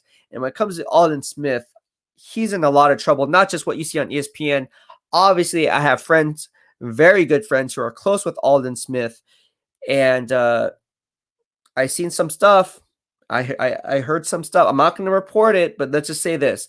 Alden Smith needs help. And Alden, if you're watching this, I'm telling you, man, get help. Like you need help. That's all I got to say about that. Some of the stuff that I've heard is very concerning. I hope you get the help that you need, Alden. Yeah, just I hope you get help, Alden. All right. Tony Nagatani says, is Najee Harris going to be better than Terrell Davis? Man, Terrell Davis had a Hall of Fame career, bro. I like how you put me on the block, on the spot, and on the block. Is Najee Harris going to be better than Terrell Davis? Well, that depends. Can Najee Harris sustain a full 16-game schedule? Can he be healthy enough? Ultimately, Terrell Davis got hurt early on, but potentially, I always say yes. I will say Najee Harris potentially can have a better career than Terrell Davis. That's saying a lot, because Terrell Davis is a Hall of Fame running back, and Najee Harris has never taken an NFL snap. So for me to come out and say this, hey, that's why you guys follow me. Potentially, yes, Najee Harris definitely has that. I will say this. I will say in his first 3 years, Najee Harris, well, let's say his rookie year, don't be surprised if Najee Harris is in line for Rookie of the Year. That's fair enough, right? Let's start baby steps. Rookie of the Year and in line for possibly his first Pro Bowl berth in year 1. Kind of like what Justin Jefferson was, my other draft crush last year. Ding. Everything comes full circle. All right, Jonathan K28. But again, it also comes down to the system that Najee Harris is in. So once he's drafted, I have to see the team that drafts him, because then I can figure out the bulk of the workload. I can then cross-check with that team and say, hey, look, I need to know how often you guys are going to use this guy. All right, Jonathan K28 says, I keep hearing that the 49ers are in on the Zach Ertz for a mid-round pick, and he choose to this beast. I keep hearing that too. I'm not saying it's true or it's not true. I will say this. I will say they are in the market for another tight end. Especially with Jordan Reed retiring. And I know that, Jordan Reed was basically a one-year rental anyways, but hey, they need help at the tight end position. Yan Chosella says, a lot of people agree that Mac Jones is better than Tua. Tua was a 5th overall pick. Saying Mac is not worth a 3rd overall pick is a lie. Okay, thank you so much. And mahalo, Yan Chosella. This is the first time you hopped onto this live stream. I wish you had a real avatar. This one is kind of different, I should say. So you think that Mac Jones is a top 5 quarterback. Interesting. All right. Let's move on. Mr. TNA says, what draft pick in any round would make you jump for joy? What draft pick in any round? My draft crush, how about that? Najee Harris would be one. I'd be jumping for joy with Najee Harris. I'd be jumping for joy for a guy like, well, now you're talking about my big board, right? So, J.C. Horn. I'd be jumping for joy for J.C. Horn. You get Patrick Surtain. I'd be jumping for joy for Patrick Surtain. You talk about a guy like, let's say, Javonte Williams. I'd be jumping for joy for Javonte Williams or Michael Carter. Elijah Moore. I'd be jumping for joy for Elijah Moore. I really like what Elijah Moore brings to the table as a slot receiver. We talked about it a little bit earlier on. I really like him. Devontae Smith, jumping for joy. Rashad Bateman, depending on if you can get him as a day 2 pick, I'd be jumping for joy. I think that's a steal on day 2. Landon Dickerson. Not too many people are really talking about Landon Dickerson because he had ACL injuries. He comes with red flags. However, he is the best offensive center in this year's draft class. If you can get him on day 2, I'm jumping for joy. The risk versus reward is worth it to me. You look at a guy, let's go down the list. Christian Barmore. Very high on him, not because I'm just a Roll Tide fan, but I'll be jumping for joy because he's going to slip and fall on draft day. You watch. Marvin Wilson. I really like Marvin Wilson. Not too many people are talking about Marvin Wilson out of Florida State. Just like Asante Samuel. For those 2 guys coming out of Florida State on day 2 picks, I'd be jumping for joy. Love those guys. They'd be nice picks in the 2nd and 3rd rounds, respectively. Quincy Roche. Get him on the day 2 pick, 2nd, 3rd round. I'd be jumping for joy. He can possibly fall into the 4th round, depending on how the draft board currently stacks up, and these players getting pushed up the board. Edge rushers, not too high on them, but here's a guy that no one's really talking about, Ronnie Perkins out of Oklahoma. I'd be jumping for joy for Ronnie Perkins out of Oklahoma. I like what he brings to the table, so I'd be jumping for joy for him. There's a lot of these players who I'd be jumping for joy from, other than the guys that everyone's talking about, NFL Network on ESPN. Day after day after day after day after day after day after day after day after day. It's getting gold. There's not too much to talk about nowadays. That's why it's the same news every single day. And that's why you hear leaks. Like, these teams are now trading. Now think about trading. These teams are thinking about doing this. These teams are thinking about doing that. Yeah. Mr. Tine says this draft 2nd round will be greater than the 1st round because there will be so much talent there for the 2nd. That will be crazy. Yes. Mr. Tine, great analysis, and I agree with you 110%. All right, here we go.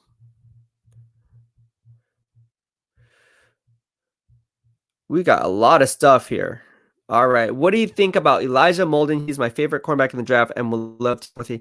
I'm not high on Elijah Molden as some of you. I guess we agree to disagree. I'm highest on Patrick Surtain Jr., and I'm also high, of course, on J.C. Horn. I think those are the top 2 quarterbacks in this draft class. All right, let's go ahead and move on.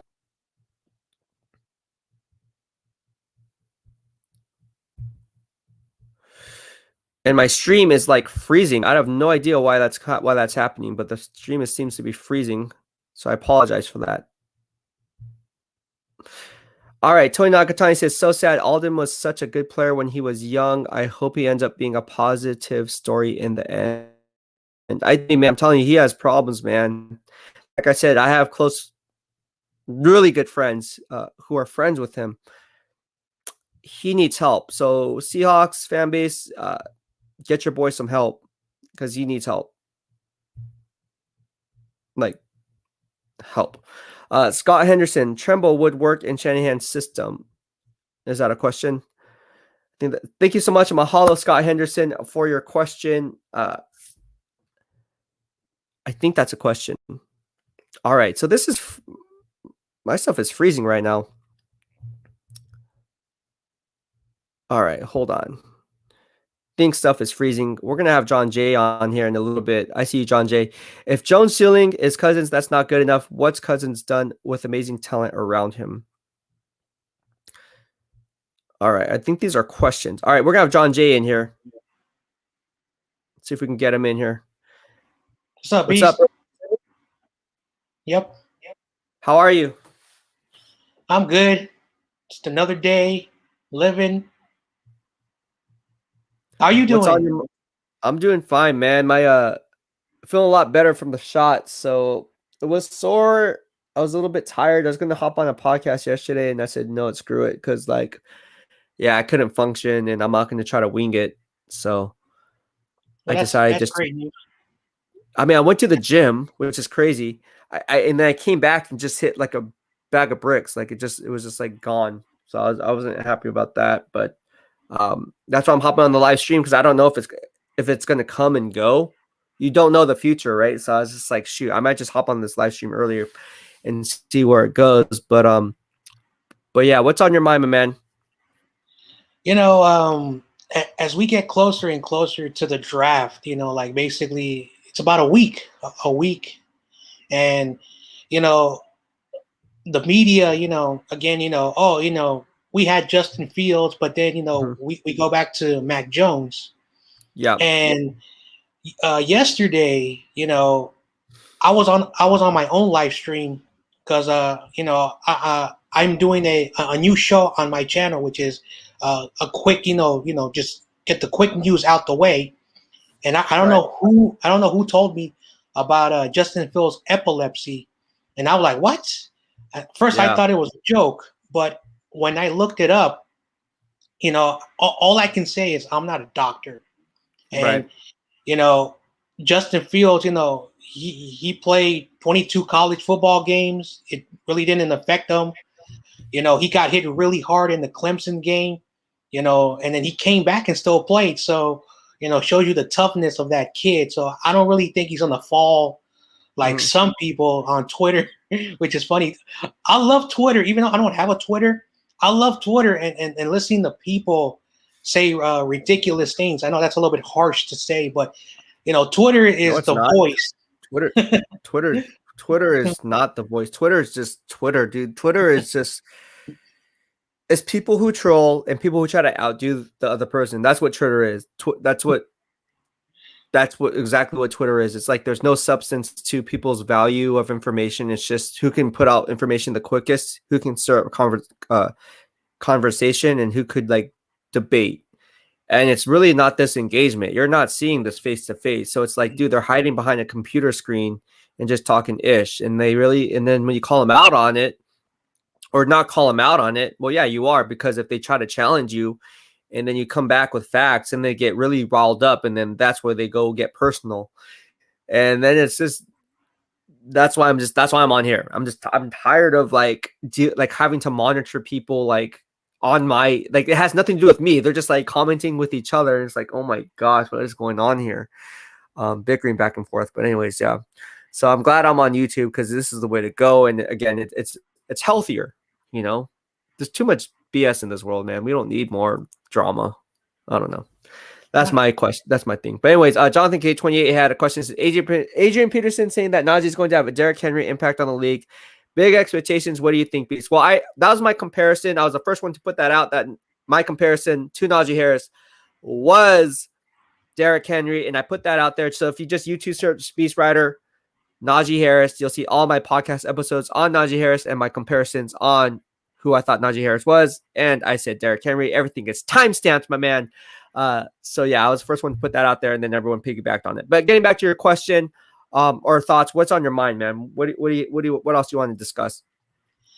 Going back to the draft, the number 3 pick, and this is just something, that I want to talk about. It's not on any of the news channels. That's fine. Is that Trevor Lawrence is going to go to the Jacksonville Jaguars. We already know that. That's common sense. Zach Wilson is a high percentage, probably 80% or higher, going to the Jets. And then at number 3, the 3 quarterbacks that are linked to San Francisco: Mac Jones, Trey Lance, and Justin Fields. And Mac Jones, I want to make a case for the guy. I know that it's probably maybe a 1 or 2% chance that he could be drafted, and I'm being very nice to the guy. Is that I was listening to, I don't know if it was yesterday or this morning on NFL Good Morning Football, and I think the guy's Peter Schrager. I think that's the guy. He's on that show. That's my boy. That's my boy. Why? What did he say? What did he say? And he said something very interesting that, he cleared up a little bit of hopefully some 49ers mind, that Mac Jones is a later first round pick. He said he's a later first round pick. Exactly. I don't think he's going to fall into the second round. And exactly, when he compares, Trevor Lawrence, Zach Wilson, Justin Fields, he says those are the 3 quarterbacks he likes. He's top 3.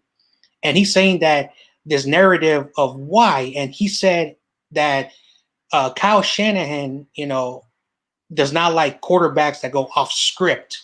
And he wants to basically make sure everything is correctly, on the playbook that he is asking the quarterback to do. And he said that that's the only reason Kyle Shanahan will draft Mac Jones, because of that reason. But that he also said that at the same time, you should draft the best player of the position that you need to pick up. If it's going to be quarterback, if Zach Wilson and Justin Fields are there, you got to choose between those 2 quarterbacks, even if Kyle Shanahan doesn't like it. Because at the end of the day, if I've been watching, I think 15, 16 drafts in my life, I've never seen a team that said, you know what, this player at this position is great, but this position player, which is 3rd or 4th below the guy I want, I'm going to choose because it fits my system. I've never seen a coach ever do that. And if I'm wrong on draft night, I will make a video to show you that I'm a person that, keeps my word. So that's how I see it. So, so you're saying that, so final word, what are you saying? Are you saying that you're not surprised if Mac Jones is the selection, or are you saying that because he's a fit, or? So basically what I'm saying is the only case for Mac Jones is because of how Kyle coaches. But realistically, you have to pick the best player. So I'm a person that does, one argument for one thing and another argument. So I always look at both sides of, how you see, these things. But at the end of the day, I would like Justin Fields or Trey Lance on this 49ers team, because if they're keeping Jimmy Garoppolo, because no one's talking about this, they're talking about Mac Jones. Mac Jones. Right. But they also have to realize, I read an article in late February, and it talked about Jimmy Garoppolo is auditioning, not just for the 49ers, and if he will finish that 2 years left on his contract, but he's also auditioning for the NFL. And he has to take that seriously. And for some reason, I don't know why no one's talking about that article, but whoever is drafted, they're not starting week 1. They could start week 8 or, near the end of the year, but Garoppolo is starting week 1. And that's the only reason. Another reason why Mac Jones is another reason why they're pushing that, because they say, oh, Jimmy Garoppolo's not going nowhere, because they believe Trey Lance and Justin Fields can take Garoppolo's job. That's the thing that I personally don't agree with. But at the end of the day, it's the NFL. We've seen crazier things happen. Right. Very true. Um, did I freeze for a little bit? Oh, you're okay. Okay. No, I see what your point. We're gonna bring in Michael Miller. Michael, are you here? Oh yeah, Good morning. How are you? I'm doing good. The shot wasn't too bad, was it? Though, oh no, it wasn't bad. It was actually sore. It's weird because after I got out of Levi's, it was fine, and you have to wait for 15 minutes, and then you can leave, right? And so like, I got home, I was like, I'm fine, dude. I'm a tough guy, whatever, like big macho guy, right? Whatever. But then it started to like real. I don't know. Within seconds after, like it started to feel like restrict. Like it started to get sore. Okay, like someone socked me in my arm. I'm like, damn, this sucks. And I was like, well, and I was talking to my friends. I was like, dude, are you guys going to the gym today? They're like, dude, did you just get your shot? I was like, yeah. They're like, it's supposed to be full sore. I was like, yeah, it's getting to that point, but I still need to get my lift in. So they're like, you're crazy. So I was like, because I knew as each hour passes, it's going to get worse and then it gets better, right? So it's going to peak and then it's going to be fine. So anyways, long story short, I went to the gym, got my workout in, came home, it got way worse. and then I started feeling tired. You didn't get a lump there too, or I did. you Was did I get not the supposed- lump? Yeah, Is that normal? yeah, normal. Okay. I will tell you this: if it doesn't have a reaction, it's not as good. Having a Oh, reaction like you okay. haven't is a good Okay. sign. That's a good Okay. thing. The So doctor will tell you that. all right, cool. So I guess I'm good to go. In other words, you have a better immune system. That's why you're having a reaction to it. Oh, really? Yes, Okay, well, thank God that's for a that. good thing. It's all good. All right. What's Yeah. on your mind, my man? What's going on? Have y'all watched the Indiana Ohio State game? Yeah, I did. Why? That's talking the about Justin perfect Fields. thing for Justin Fields to There you show go. why he can't handle pressure. He didn't Through do well. 3 interceptions that game, I know. anytime he gets pressure in his face, he cannot handle it. He's not a pressure quarterback. Yeah. You know, and there's another game where he had 2 interceptions also. I don't know if it was Michigan State, but it was one of them. Indiana. It may have been Indiana, I believe. And just he's not a pressure quarterback. And this thing with epilepsy, I've got a good friend of mine that I grew up with that had epilepsy. At any time, it can strike you and lay you on the ground into a seizure. Yes. You know, some people control it better than others. Sometimes medicine control it good. Some people can't even drive for the rest of their life when they get diagnosed with it. Right. You know, it's not something that you would take a chance on in the first round in the NFL draft.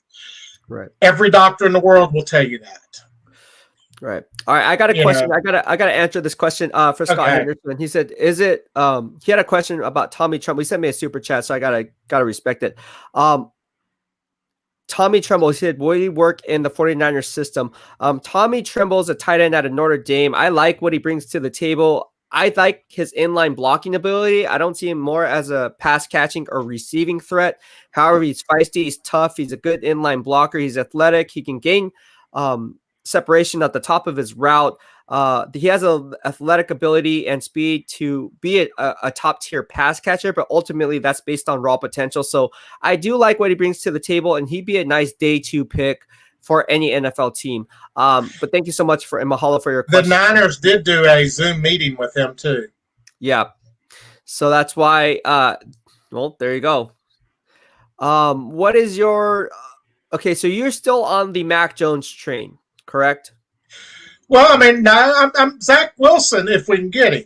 Then Mac Jones, Trey Lance, either one of the two I'm good with. But yeah, I think Mac Jones is going to be a good quarterback.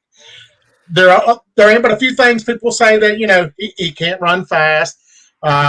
He's not a big time scrambler, but everything else he does perfect. I mean, what else can you do to, you know, I mean, drop 43 TDs and 4 interceptions in a season? I mean, you know, he's got a year and a half under his belt as a starter. Right. You know, I still say the reason he didn't start over the other guy was 2 DUIs. I mean, you know, people don't mention that. That's probably why he didn't get the starting job as a freshman.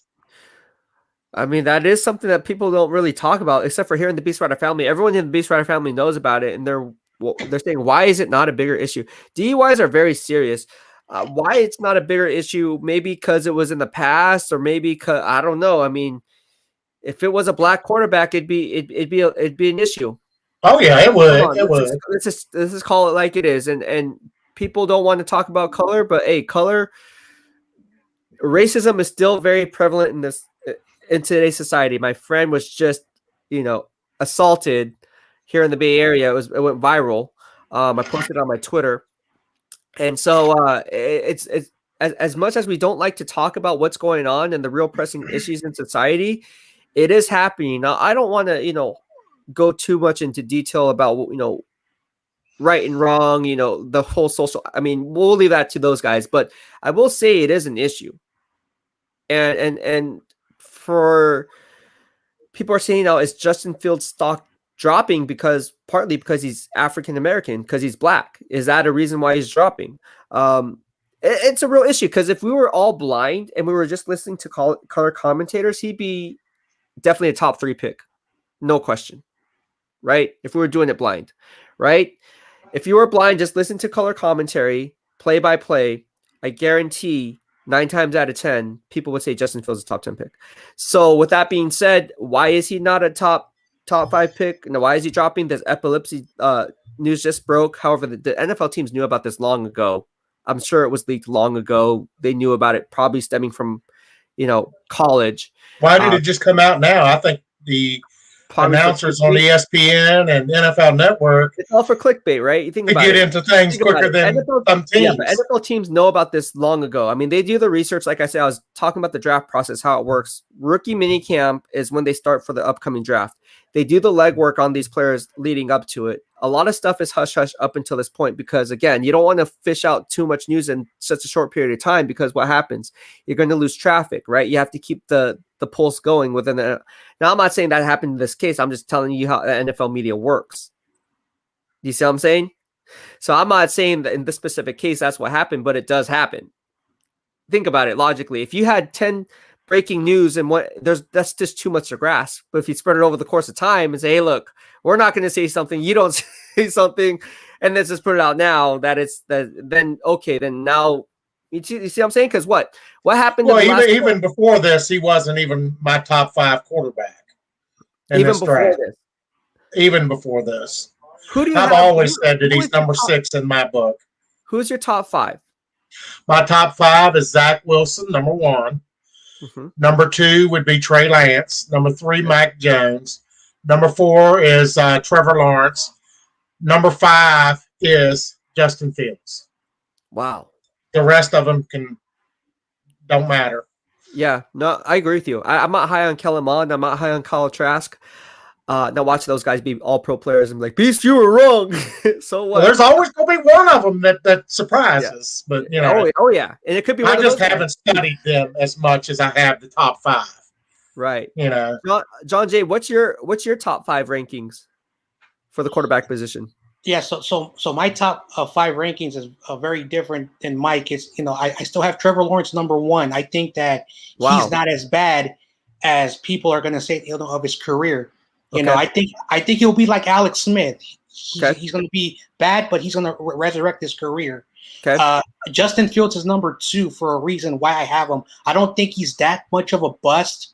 I do think he has to polish his throwing skills. Man, no one talks about his throwing skills. They think he throws better than Mac Jones. He does have a slow delivery. He does take time to release that ball when he throws the ball deep. But I still have him in number 2 because he still has the intangibles. Number 3 is Zach Wilson because the way he plays in the pocket, I really like his pocket game. He also has a really strong arm, but he has to also develop all those other skills, to be a quarterback. Number 4 is Trey Lance. And yes, Trey Lance is raw, 17 games, played 1 game in 2020, but he's that good. And he's number 4. Mac Jones is number 5. He's always been number 5 to me. Right. One thing that really hurts Mac Jones, and I don't think Mac Jones is garbage. I want to get people to understand Mac Jones is not going to be a bad quarterback, but he reminds me of Phillip Rivers that has a very strong arm, horrible pocket presence, but he cannot elevate a team by himself. So Did you say horrible pocket presence? Pocket presence? Yeah, I caught that too. Did you just say that? So I'm saying Phillip Rivers had a horrible pocket presence, but he had Okay, a really Phillip good Rivers. arm. Mac Jones could develop the skills better, but right now, coming out of college, the way Phillip Rivers plays reminds me of his footwork. That's the thing that he has to improve in his game. Like I said, I look at the quarterbacks and I evaluate them from every aspect of their playing skills. And Mac Jones is a great pocket passer. He's really good. I think he's better than Kirk Cousins and most other pocket passers in the league. But in the NFL, one thing that people have to understand, you must have great legs to move around because those pass rushers are going to be coming at you and they're going to hit you hard. And if you cannot move in the pocket, you're going to get sacked. That's the thing why he's number 5. If he improves that, then he'll prove me wrong. That's my 5 quarterbacks. And that's one thing that many people don't understand. I've seen him play. I've seen the tape. I've seen him move. But his career numbers in college is like 54 carries and 40 yards in college. So I don't know why his running numbers are bad, or maybe they just designed the way to play by just throwing the ball. So Mac Jones does what he's asked to do and doesn't go out of the system. And that's something that he talked about. And that's something that Nick Saban talks about is you can't really go by the box scores or go by the stat sheet. You actually have to break down the game for what it's worth. A lot of times when he's scrambling outside the pocket, it's not on designed runs. Like you see with Justin Fields, you see Zach Wilson, those are designed runs, which is why the yards per carry is so high. When you get Mac Jones, you don't see him running zone read options. You don't see him running naked bootlegs. You don't see him running a lot of play action passes. Now, what you will see is you'll see him manipulate the pocket, leveraging the pocket in his favor, giving the wide receivers the extra split second at the top of the route to gain separation, because what he does really well is he knows and he has a great poise about him, staying calm, cool, and collected, always keeping his eyes downfield. That's something that Kyle Shanahan absolutely loves, is when you're under duress, when you're under pressure, like you said, with these edge rushers, you will notice that Mac Jones hits on all 3 levels going through his progressions. He's always looking off the safety first and buying time to know that Devontae Smith on the backdoor quick slant, he will have open because of his field vision. That's something that I don't think too many people talk about Mac Jones's game, is cerebrally, he's probably the smartest quarterback in this draft class. Oh, you like it? Well said. I can't say it no better. You just, yeah, I'm done. Yeah. He's good. He's good. And I'm not saying Mac Jones is not a good player. I mean, Mac Jones is a great player. He's going to be a really good quarterback. Justin Fields, good quarterback. Is he going to be a great quarterback? Time will tell. Trey Lance potentially can come out of this draft class as the best quarterback of them all. Next Patrick Mahomes. And that's Patrick You Mahomes. never know. Right, exactly. And then you have Zach Wilson, who's probably the safest, surefire first-round bet in this draft class. I mean, pick your poison, man. It's like this quarterback class is deep. It's solid. Next year's is fool's gold. That's why you're going to see a lot of these teams going after quarterbacks in this draft class, because next year everyone's going to be vying for Sam Howell. It's Sam Howell or bust. Well, you don't want – I mean, go ahead. Play the field if you want. Good luck. Only one team is going to get Sam Howell. So you go in this year's draft class all in. There's going to be a team like Ryan Pace who's a dumb GM. I don't like Ryan Pace for the Chicago. I think he's dumb. And he's going to make a trade, do something stupid, and be like, I'll give up 5 first-round draft picks for whoever's left over, and I'll be okay with it because I'm not going to be here after next year anyways. They'll be drafting for a quarterback for the next 5 years. Yeah, exactly. You know. That's bad. Did you see where the draft guy? Oh, I can't think of his name right this second. I'm brain dead. Did the same thing Matt Mayock did, but for ESPN. What's his name? Mike Mayock or Todd McShay? No, not Todd McShay. The other guy. Mike. Been doing it for 30, 40. Mel Kiper. Yeah. Said that he doesn't see any running back in this draft going in the first round. Yeah, he's going to say bullshit. He came out with that today.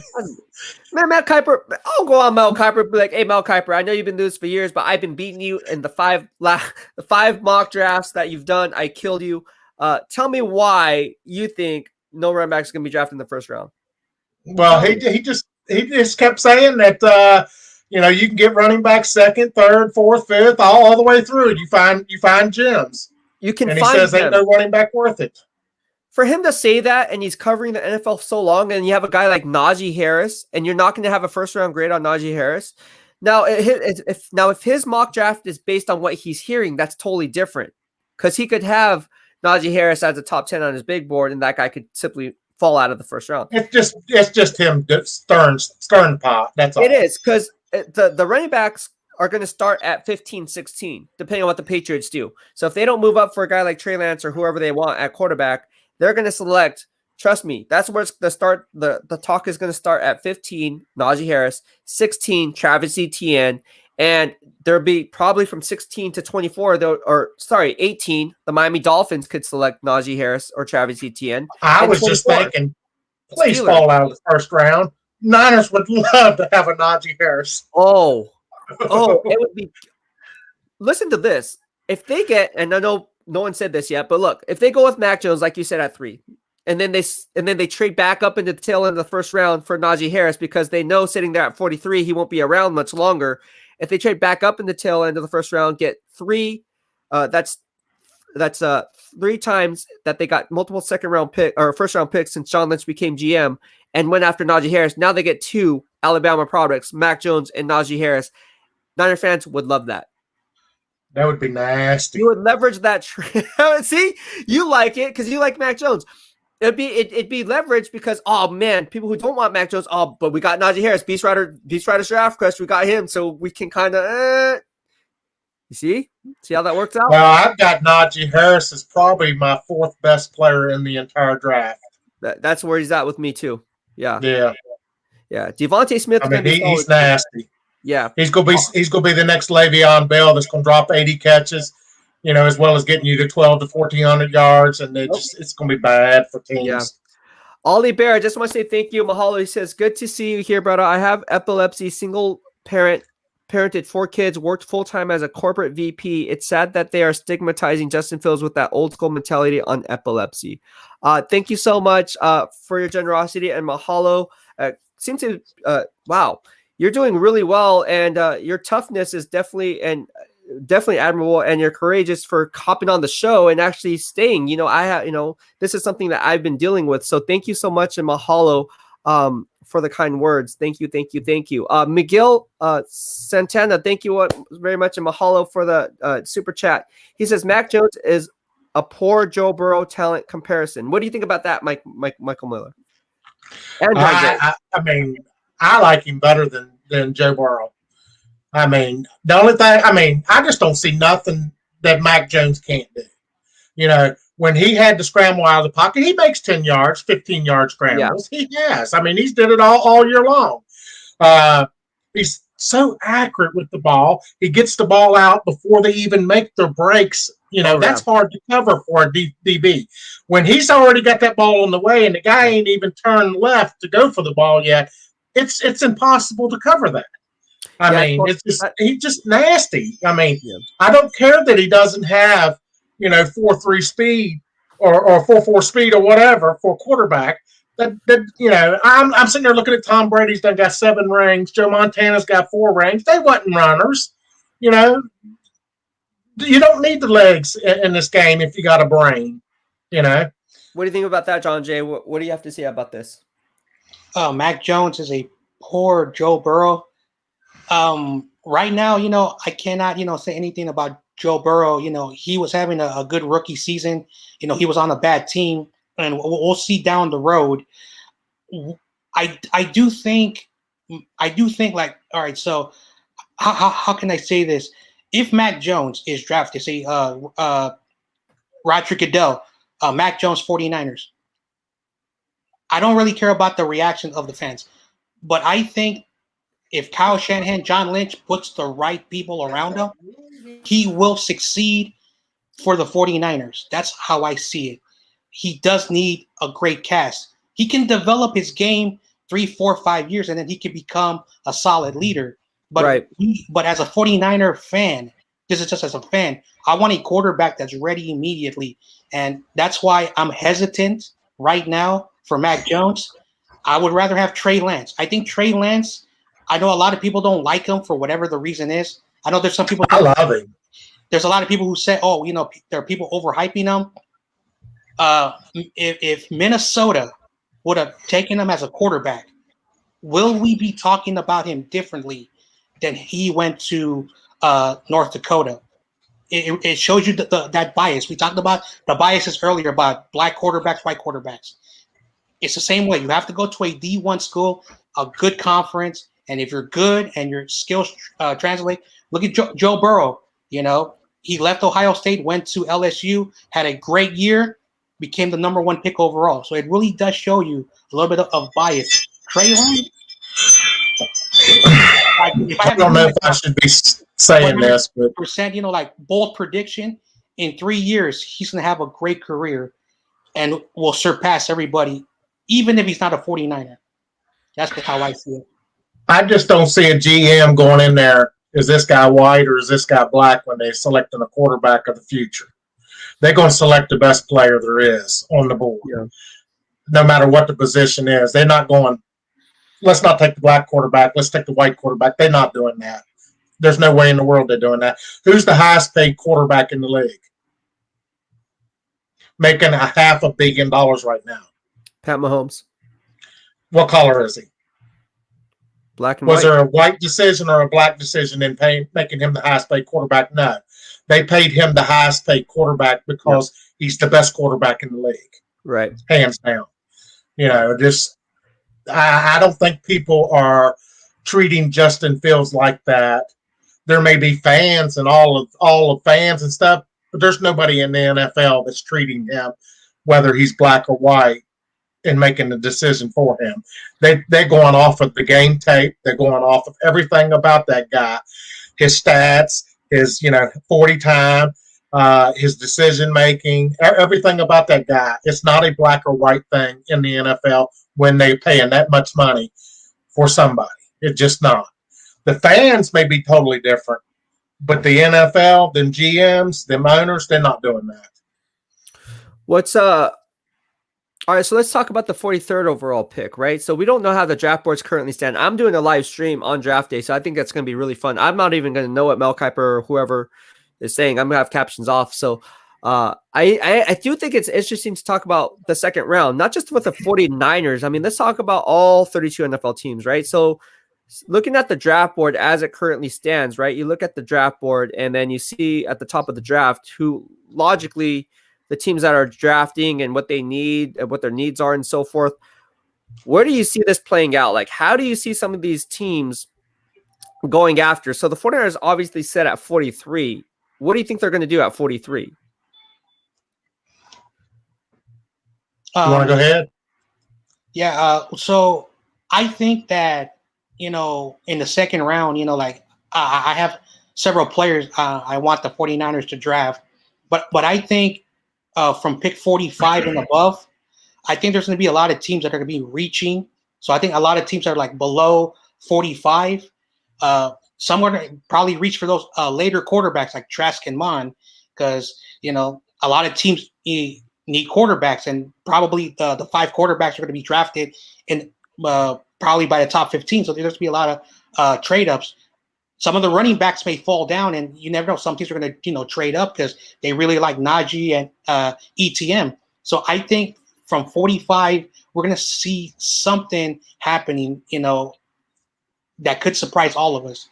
That's something I don't think it's surprising because every single year, the way the draft works is in the tail end of the first round, top of the second round, that's when GMs are going to start making power play moves. If you notice and you look at analytics and you go back to the past, a lot of the times in the tail end of the first round, it's always for a running back or it's always for a player that's higher on their big board. So if you look at draft transcripts and you look at the teams that are trading back and trading up in the tail end of the first, top of the second, it's always for a player that they wanted. So every year it happens. It's not a surprise. It's just a matter of what teams are going to make those moves and who they are making those moves for. If it's quarterback, I mean, if you're going in, honestly, based on the draft position, I don't see a team trading up in the top 45 picks for a quarterback. I could be wrong.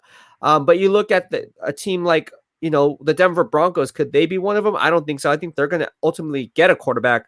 So when you look at it logically, I think these quarterbacks like Kellen Mond or Kyle Trask, I think those guys are going to end up where they're going to end up without a team having to move up for a quarterback needy team.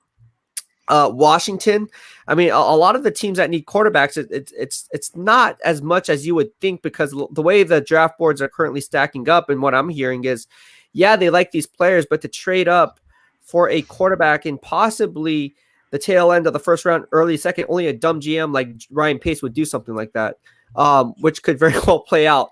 I don't like Ryan Pace, but I think every year there's always those GMs that are going to make a play for a tail end running back, wide receiver, skill player position, boundary cornerback, or quarterback.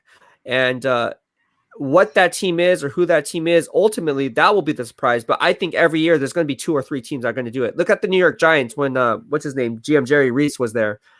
He was always making plays like that. So it's going to be interesting to see how this plays out. But yeah, it like I said, it's the top 50 picks, I would say. A lot of these better players are going to be pushed down the board. Like you said, you are correct about these running backs getting pushed down the board. So that's why when Mel Kiper says, I don't see a running back going in the first round. Okay, we are what? 8 days from the draft, or what? 7 days from the draft? Of course, 7 days. 7 in about 3 hours. Okay, how much? I will put money down that Mel Kiper in his final mock draft will have at least one running back in his final mock draft. Put your money where your mouth is, Mel Kiper, because I can guarantee it. This is all for clickbait. You are doing this, and it's total BS because you're misleading the BEASTwriter family, and now they have to hop on the show and now have to downplay your BS, because you know dang right that Najee Harris, Travis Etienne are definitely going in the first round, and possibly even Javonte Williams. Don't be surprised if Javonte Williams goes in the tail end of the first. A lot of people, He's a lot good. of noises on Javonte Williams. So I look for the Niners to even maybe trade back. yes, If a player ain't there, trade back, because they don't have a lot of picks outside of, the first 2 picks. I mean, their third pick is in 102. I mean, that's a long time to wait. I could see them trading back and getting 2 second-round picks out of the 1 second-round pick somehow, or an early third, There's a lot of different needs. So let's talk about the guys that they signed, Galliman and Arden Key. Like, do you guys think those guys are just death piece signings, or do you actually think they'll make a significant impact in San Francisco? I think the Oakland Raider guy is just a camp body. The running back from the Giants, I think he can make the team and actually be productive. Okay. How about you, John Jay? Yeah, I really don't know much about the defensive end that we got from the Raiders. But I do like the running back. Kyle Shanahan loves running backs. Like look what he's done with Raheem Mostert before he was, a guy that was bouncing around teams. Jeff Wilson Jr., was the leading rusher on a team this year that, had nothing to play for. So he really loves running backs. So I think, he could make the roster. I don't think he's going to be a starter, but I think out of the 2 of them, I like the running back better. Okay. Let's talk about cornerbacks.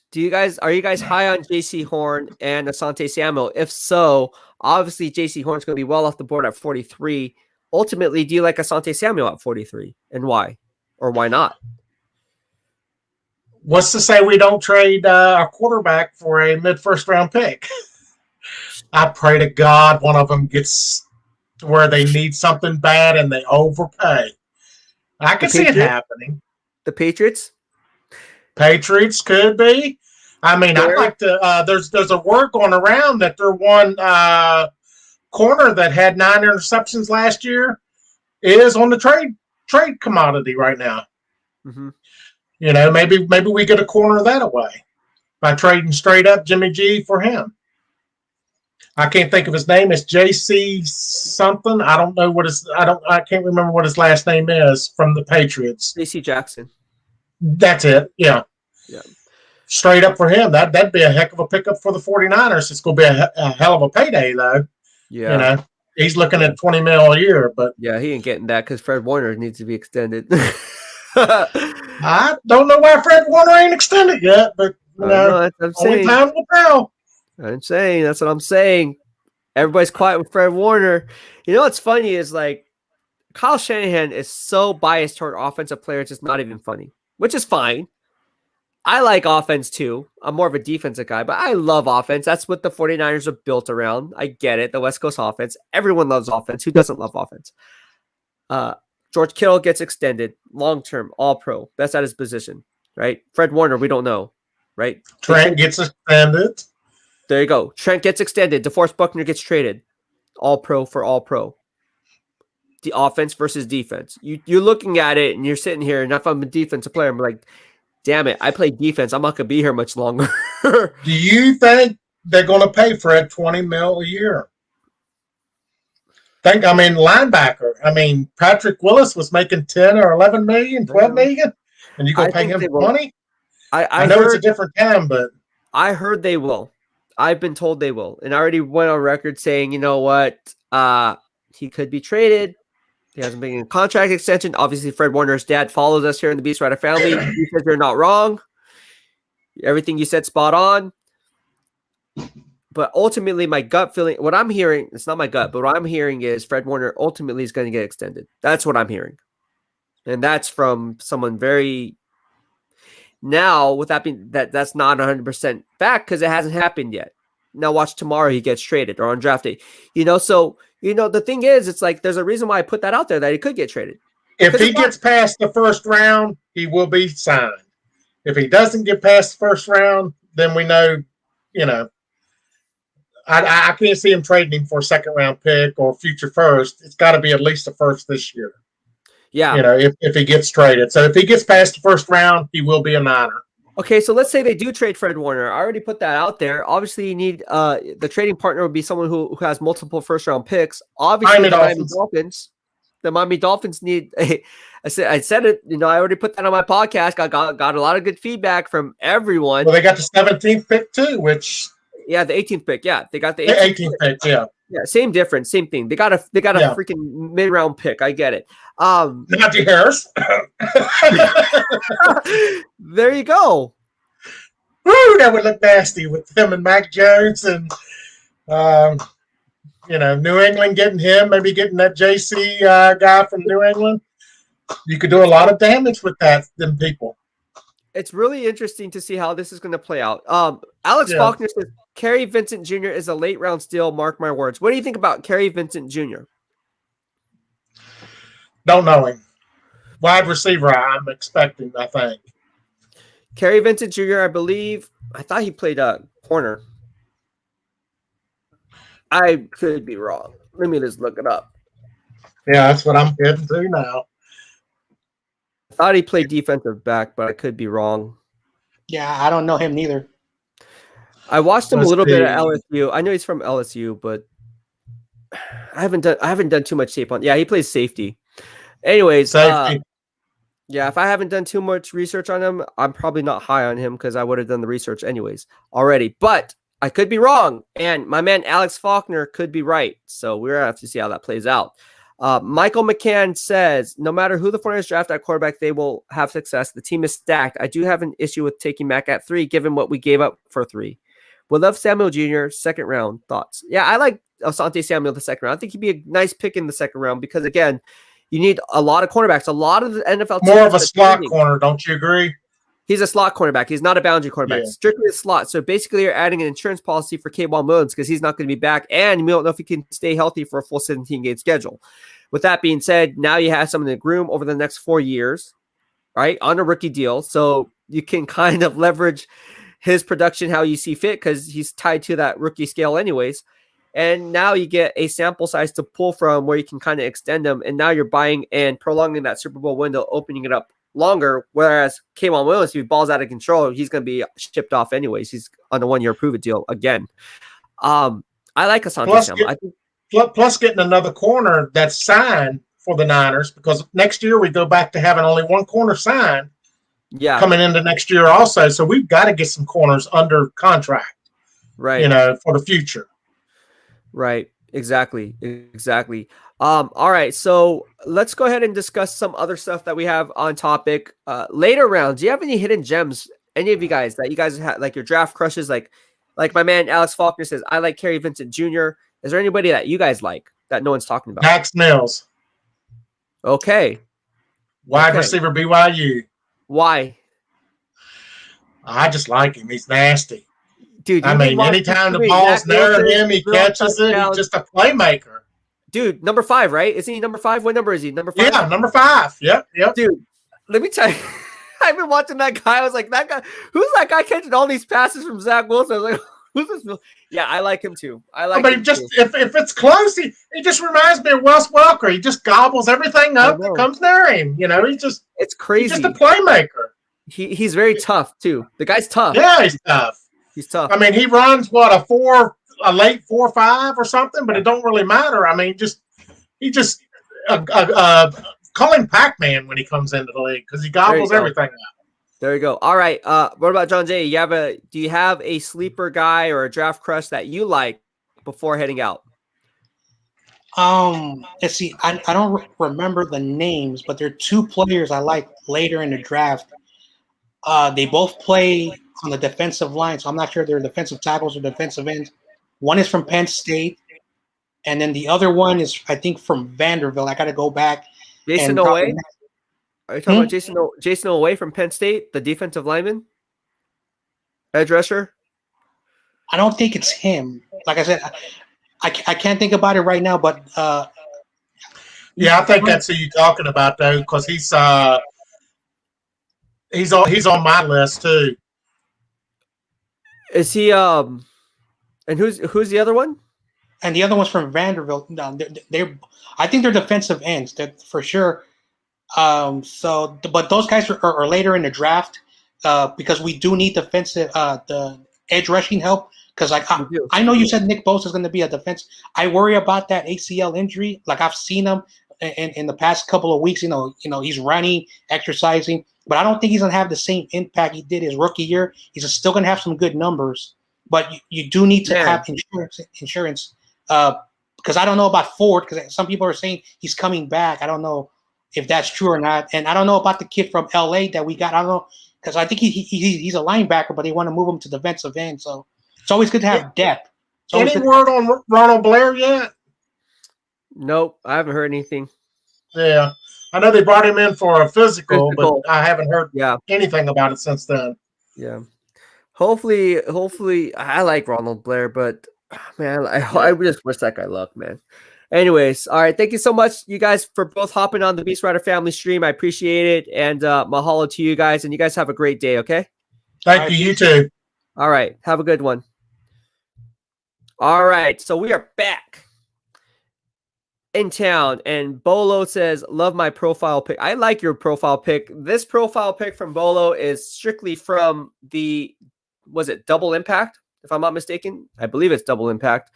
And really cool. Really cool to have your profile pic. Reminds me of watching Jean-Claude Van Damme. That was awesome. All right. Well, I think that's going to be it for today. I just want to say thank you to each and every one of you for subscribing to my channel. Just be sure to turn on and flip on the bell notification so you get notified when I go live or when I upload content. Also, I am looking at my analytics. I'm seeing about 43% of you guys are not watching all my videos, or sorry, it is Bloodsport. You're right, Bloodsport. That's what it is. I was thinking Double Impact.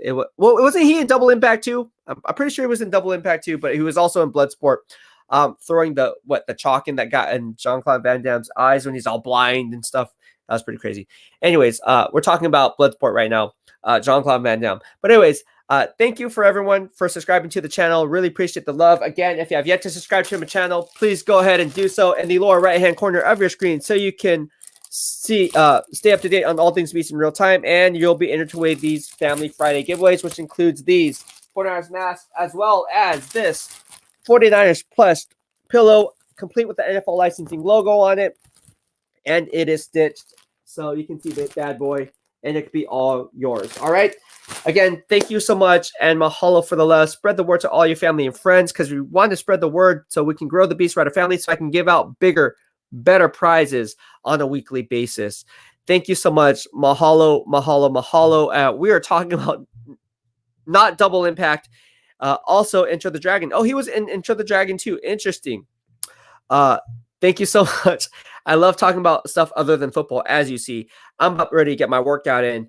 BEASTwriter is out. And that's it for today's show. Hope you guys have a nice Thursday. And I will be back maybe hopping back on another live stream after my workout, depending on how I feel. Thank you so much. Have a good day. BEASTwriter out.